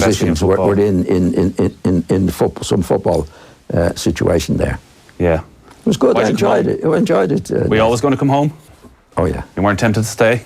No. I enjoyed it there because the family moved out. Like, it was a great experience for them. There was a good holiday for them. I enjoyed it. See, I'd been a player manager for a few years. I'd been player manager of the Irish team. I'd been player manager at West Brom. Now I was back to being a player, which is much simpler. Yeah. Just go out and play and do your stuff. So it was a sort of a well-paid holiday. Was this around the time Rocky was released? Yeah, around about that time. Yeah. You running up and down the steps for training? No, we kept away from that night. Actually, it was quite busy because a lot of travel in it. And again, they were clever over there because America being such a big place. If you were playing in Los Angeles, for example, you'd be there for 8 or 9 days. You'd play your 3 matches there. So you weren't going backwards and forwards. So then you had 3 matches at home in Philadelphia. That's the way it was because it's such a big place. America, I really enjoyed it. The football was good. John Giles there talking to Nathan Murphy last night about his time in the United States. You can get the full thing back on youtube.com/offtheball or wherever you get your podcasts. Just search for Thursday Night Football with John Giles. We're going to have Phil Egan in a moment, bringing us up to speed on what's happening in the world of sport, talking a little bit as well about the Women's World Cup. But we must mention your beloved Galway, Maire Trease, up against Roscommon in another Connacht final this weekend. Groundhog Day, the 2 real superpowers of Connacht going up against one another, is what I've heard. Absolutely. I mean, I was just thinking, I just haven't spoken enough about Galway this morning. I mean, we had a bit of hurling chat, but I didn't have Johnny Ward to talk about how great it is as a town, how wonderful we are as a people. And well, here's your platform. Go for it. Here's your pitch. Why are you going to beat Roscommon? Galway moment. Why are you going to beat Roscommon on Sunday? I don't know if they will. I think Roscommon have as good a chance of winning this Connacht final as Galway do, especially with the fact that we won't have Damien Comer. I say we, I'm supposed to be an impartial journalist. And it'd be some achievement for Anthony Cunningham if he manages it. He'll have won a Leinster final as a hurling coach. He'll have won a Connacht final as a football coach. Like, when you think about it, what he's done with Roscommon, I'm doing the Kerry thing now of just talking up the opposition. You're doing an all right job. Like, they've gotten so much better defensively compared to where they were last year when they were clattered by Donegal and Dublin in the Super 8s. So there was a lot of work done there. Roscommon have just gotten that much more solid in the backs. They could have had Tyrone even a few months ago as well. So Kevin Welch is not going to go in there disrespecting Roscommon. I'm not saying Mayo did it either, but I think Mayo got caught in the hop a little bit and Galway would have learned a lot from that. So I wouldn't be surprised if Roscommon will win it, but I can't see it being a pretty game. No. What's your view on that? Have Galway kind of come on a little bit this year? Granted, you go to a lot of games and you mightn't get to Galway games every week, especially being a dual county. Like, it seems from our perspective we haven't seen enough of them on television to actually get a proper read on where exactly they are in terms of the development of their game from last year. What have you heard? What have you seen? Well, we haven't got a proper read, and also they've been crocked by injuries. Yeah. So even the Galway we've been seeing is not the ideal Galway. The Galway we should be seeing should ideally be a lot stronger. Like, Paul Conroy should be there, Damien Comer should be there. Do we have the first choice keeper? I don't know. There's a lot of questions still over what is the perfect starting 15 for Galway, which in one sense is a great spoil of riches for Kevin Welch to have. Look, we've heard the tired arguments about Galway don't play pretty football, and you could argue that's true. You could also put some of the blame on the opponents in that, because the game will go the way the game will go. Do people care when they're getting to an All-Ireland semi-final? If you handed that to Galway supporters a few years ago, they'd have bitten the hand off you. And the trouble is, while they've gone quite defensive, and they needed to because they were leaking. I mean, I remember a few years ago when Mayo were running straight through them, when Sligo were causing them trouble, when London was causing them trouble. I mean, they caused them trouble this year. Yeah, so it's really, really hard to gauge where they are. I don't know if you can use reaching the All-Ireland semi-final last year as a benchmark. No. And in fairness, they had Dublin's number for a while, but unfortunately for Galway, Dublin has so many more players than they do, and once Dublin figured out how to nullify Damien Comer, that was that, and Galway didn't have an answer. And for me, if Galway are to progress, that's where they need to go. They need to find answers to these questions, because a lot of the time when things are being put up to Galway, they find it quite difficult. They'll either just stem the tide, or, as we saw in Dublin's case, they will just come out over the dam, and that's the trouble. I like the idea of Galway in Dublin Super 8 group, which does happen if they win this Sunday. I like the idea of Galway getting back and getting another crack off them at Croke Park for a number of reasons. First of all, it'll be what I suspect to be a better game than last year's semi-final, but also it'll actually give us a proper read on where Dublin are at, where Galway are at, because it's a perfect comparison with last year's semi-final. The other thing I like is the idea of Donegal not being in that group. Donegal, I think for the sake of the people who want to see Dublin put to the pin of their collar to actually get this 5 in a row, what we need to see is we need to see Galway win this Sunday, and we need to see Donegal win on Sunday week in the Ulster final, because Donegal, I think, have the best potential of anybody in the country to beat Dublin. The problem is, you want to beat Dublin in the All-Ireland semi-final. If Galway beat Dublin in the Super 8s, it's a game that'll take place in Croke Park, so the odds of it happening are diminished a good bit. Then Dublin are still going to win the All-Ireland. They will bounce back from that. A defeat is probably the worst thing that we want for this Dublin team to happen in the Super 8s. If you want Dublin to get beaten, you need them to get beaten outside of the Super 8s, and I think Donegal are that team to do it. But I do think Galway might give them a rattle in that game in Croke Park if they win on Sunday. Like, it's such a fascinating question, even thinking about the idea of the order of Connacht. Like, for you, what is it's obviously Galway, Roscommon, Mayo. What's the order in terms of the best teams in the country right now, in terms of the teams most likely to win the All-Ireland? It's so strange, because if I was to do the order of Connacht at the moment, I would go Galway, Mayo, Roscommon. Right. Sligo, Leitrim. So Galway ahead of Mayo. In Connacht. But once you get to the All-Ireland series, let's talk All-Ireland series. Who would you have? Then I would have to put Mayo ahead of them. Right. I don't know why, because Mayo have this strange habit of going through the back door, making life so difficult for themselves. Last year it being a blip, and still being there or thereabouts at the end. And Mayo are better on the big, massive days in Croke Park than Galway are. That's there in evidence. Okay, last year Galway beat Kerry in Croke Park. It was a dismal game. The weather was awful. Paul Conroy got really, really injured, and it was an awful game that you probably won't remember for a lot of reasons. But the only joy Galway people could get out of it was beating Kerry in Croke Park. Yeah. It was awful. It was, and I'd actually agree with you on that point. Like, the one last thing we wanted to kind of touch on, just to wrap up this GA segment, is that Mayo story this week of them going to Newry on Saturday and the complaints that they've been making about the 7 o'clock throw-in. I'm not sure what your view is on that. It's a tricky one. I don't think it's going to be on television. I think Sky Sports are not going to show any football that night, so the 5 o'clock thing would have been an option, but you've obviously travelled to many a game for 7 o'clock throw-ins on Air Sport during the league and all that. It's something that Mayo fans have done. It's something that Mayo fans have done. I mean, they went to Tralee last March. The weather was horrendous and they won.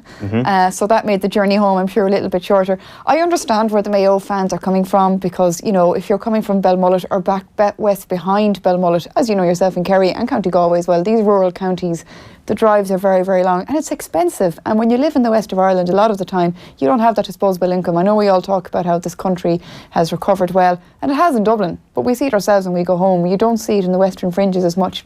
On the other hand, it's a 32 county organisation, more if you count the international ones. There's fixtures, there's schedules, you're trying to get everything right. You can't get everything right, you can't please all of the people all of the time, and you don't have to go. You can just stay at home. Well, listen to it on the radio. Absolutely. Like, if it doesn't suit you to go, don't go. I mean, I often, you know, there are the two sides of it. I mean, they can't all start at 5 o'clock. Yeah. And if they started earlier in the day, then you have the other complaints of people saying, oh, loads of people work on Saturdays now, they're not going to get off work on time, because we've seen so many complaints about throw-ins earlier in the day. Do we need to start looking at midweek matches? They'll also be late at night. Yeah.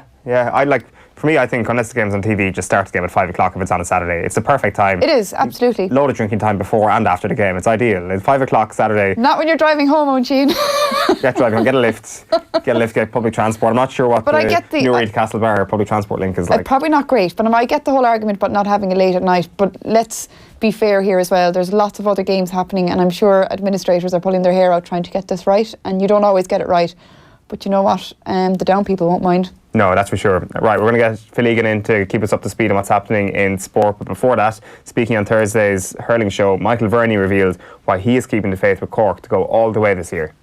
Let's talk about Cork. I thought you were going to say, let's talk about 6, baby. Sorry. Apologies. Well, look, I don't want Cork winning 1, never mind 6. But cantered past Watford at the weekend. I think it was probably tough mentally for them to. How do you build yourself up for a game against what was very much a beaten Docket? Yeah. Were you impressed with them? I've been impressed since the Limerick game, to be honest with you. Ever since Tip beat them by 7 points. I fancied him for the All Ireland to start, and I still do, to be honest with you. Still fancy Cork for the All I Ireland? still fancy Cork for the All Ireland. And you don't care that their full back line is dodgy? No, I think the full back line is dodgy. I think if they get to Croke Park, they'll be dodgier still. Simple thing. I think it's more like kind of a Brazil kind of style. I think they'll just score an awful lot. What, like they did the last 2 years when they were losing their semi-finals? They should have won the All Ireland semi-final last year. They're up by 6 coming in with 15 goal. Yeah, Where am I going to cash that in? They're the one team, if they get Limerick and Croke Park, that you'd be seriously worried if you're a Limerick person. Ladies and gentlemen, contain yourselves with those incredible graphics there in front of Michael Verney's hot take that Cork might be winning the All-Ireland this year. That was a hurling show. It's available every Thursday afternoon at lunchtime, and you can watch that full thing back on youtube.com/off the ball. Phil Egan is here. Breaking news. Yeah, I think the last bit there, they used their budget on the graphics for that. they blew it all there. But yeah, the breaking news is something that was expected, but it is confirmed now that Middlesbrough have appointed Jonathan Woodgate as their new manager. His first job as a manager. He was part of Tony Pulis' coaching team last season. Pulis was sacked after they missed out in the playoffs in the Championship. But from an Irish point of view, the news to keep an eye on is that Robbie Keane has been confirmed as Woodgate's assistant, and we know that he's going to combine his role with his assistant role as with the Republic of Ireland as well. So big job for Robbie Keane and for Jonathan Woodgate, former teammates at Leeds and Tottenham. So a decent club that has been in the Premier League recent enough. Robbie Keane will get to work alongside Darren Randolph. Yeah, keep him on his toes. And he gets to do both jobs fairly flawlessly. Yeah, absolutely. Good experience for him. The problem with Tony Pulis said that the reason Borough didn't get to the playoffs was because after the coming down or whatever, they had to sell players. They had to get rid of Adama Traore. Ben Gibson was sold as well, and he was like, we're not going to get to the Premier League with it. But the problem is, with Pulis, it's not very easy on the eye to watch, but you put up with it if you get the results. So once they missed out in the playoffs, Pulis was always going to go. Footballing education from Tony Pulis or Jonathan Woodgate, which would you rather? Yeah, well, Jonathan Woodgate, the fact that he worked under him, I wonder, what he has seen with that group of players to say, right, this is what I can change. And will he want to change a lot? Will he want to go heavy on recruitment? And I suppose a name like Jonathan Woodgate, a name like Robbie Keane, it's easier to attract players. We've seen the way Frank Lampard was able to attract players on loan to Derby because of who he is. So Woodgate and Robbie Keane should have a fair bit of pull. Yeah, and clearly Robbie Keane, I'm not sure it's this coincidence, but he's well connected in football. He spoke yesterday, he dropped a lot of names, Lippi, Jose, Pochettino. I wonder, is he cultivating those relationships because he knows that there is an element of football that is a relationships game, as you mentioned there with Frank Lampard, or is it just the way Robbie Keane is? He just happens to be a fairly famous footballer in the United Kingdom, and the people who've worked there or in and around European football just know him, and he just tends to stumble into those people. I think that there's... Could be a bit of both. I think there's a bit of both there, and I do think Robbie Keane, I could be wrong in this, but I don't think he's getting the credit he deserves in terms of the way he thinks and the way he's mapped out his career. Like he said yesterday, he's got all the money in the world. He doesn't need to be doing this, but he's determined to do this, and I'd say he's laid a good bit of groundwork. Yeah, he's doing all right. He's doing all right for himself. Grand. Yeah, He's doing grand. Bohemians and Shamrock Rovers meet once again at Dalymount Park tonight in the SSE Airtricity League Premier Division. Rovers can go within 2 points of leaders Dundalk, but Stephen Bradley's side have an awful record of late against their bitter Dublin rivals. The last 7 league meetings, 1 draw and 6 wins for Bohemians. And you think back to the game earlier in the season at Tala when Bohemians won and Rovers had 2 players sent off, and you hear the Bows fans chanting, it's happening again. And they have this incredible record. It has to end at some stage. There's a few Bows fans in the office fear maybe tonight could be the night that it ends. But It's going to be a cracking game. Dalymount Park, 8 o'clock, sold out. Elsewhere tonight, St Pat's are at home to bottom side Finn Harps, and Sligo Rovers entertain Cork City. Those games get underway at 7:45. China kept their last 16 hopes alive at the Women's World Cup last night with a 1-0 win over South Africa. The game to watch was Australia and Brazil. Brazil 2-0 up approaching half-time. Australia scored just before the break and won 3-2, and they were on their way out of the tournament. That was a massive win for them in Group C. Bit of controversy over the winning goal. I don't know if you saw it. It's one of those situations where a ball is played into the box, a Brazilian defender goes for it because there's an Australian striker behind her. The Australian player is offside, but the goal stands. The flag went up, went to VAR. This rule actually annoys the hell out of me. Why did the defender kind of put in that effort to clear the ball? Because there was a striker behind him who was offside. That's a really grey area. Like, think back to, remember the North London derby, the last few minutes. Mustafi gives away a penalty. Because Kane is hanging behind him. Yeah. But he's offside. Offside, yeah. Like, if Kane isn't there, Mustafi doesn't have to foul him. Like the goal yesterday.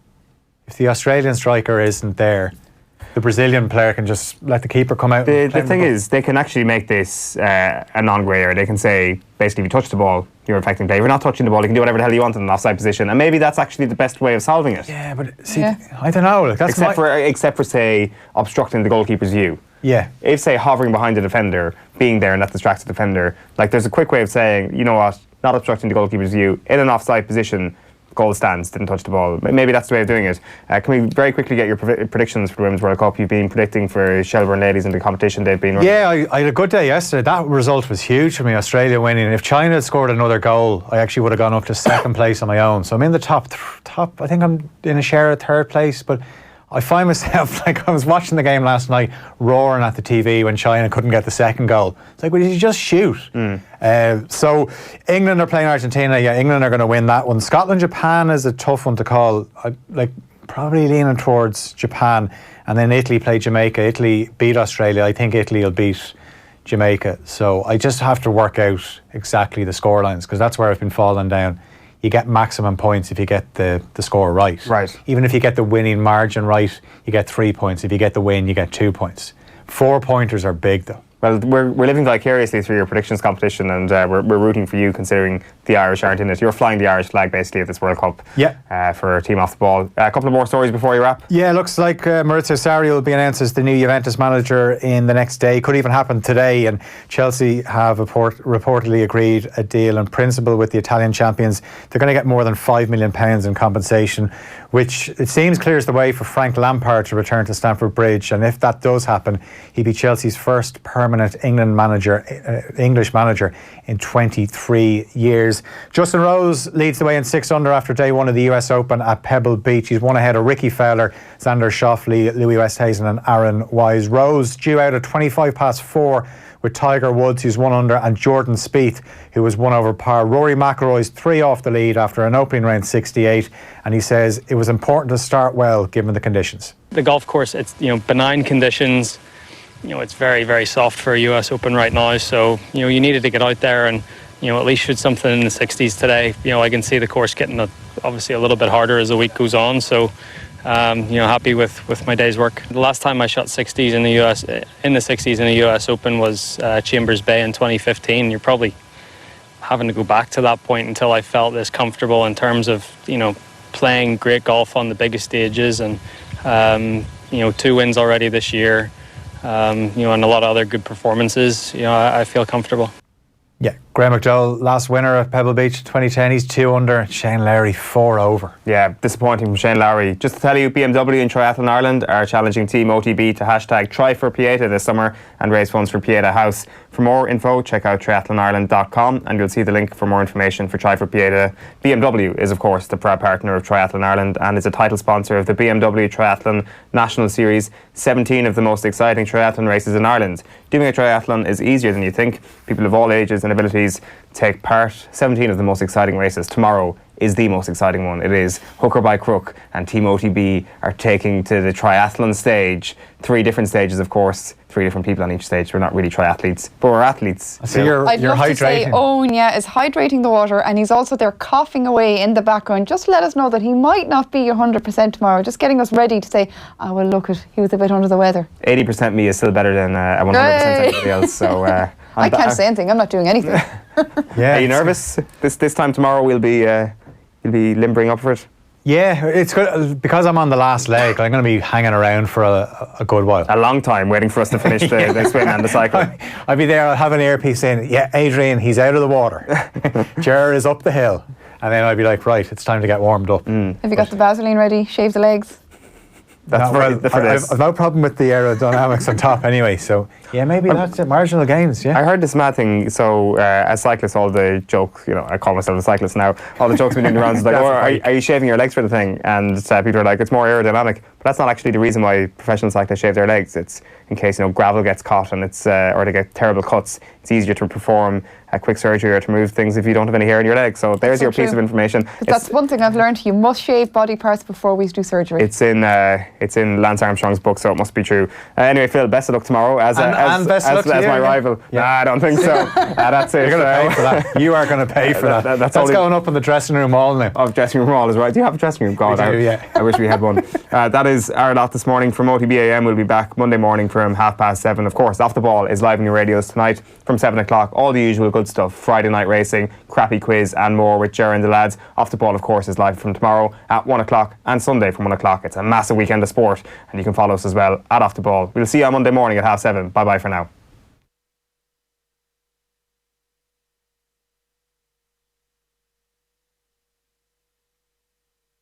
BruceBetting.com. Download our top-rated app now. Available in the App Store and Google Play Store. BruceBetting.com.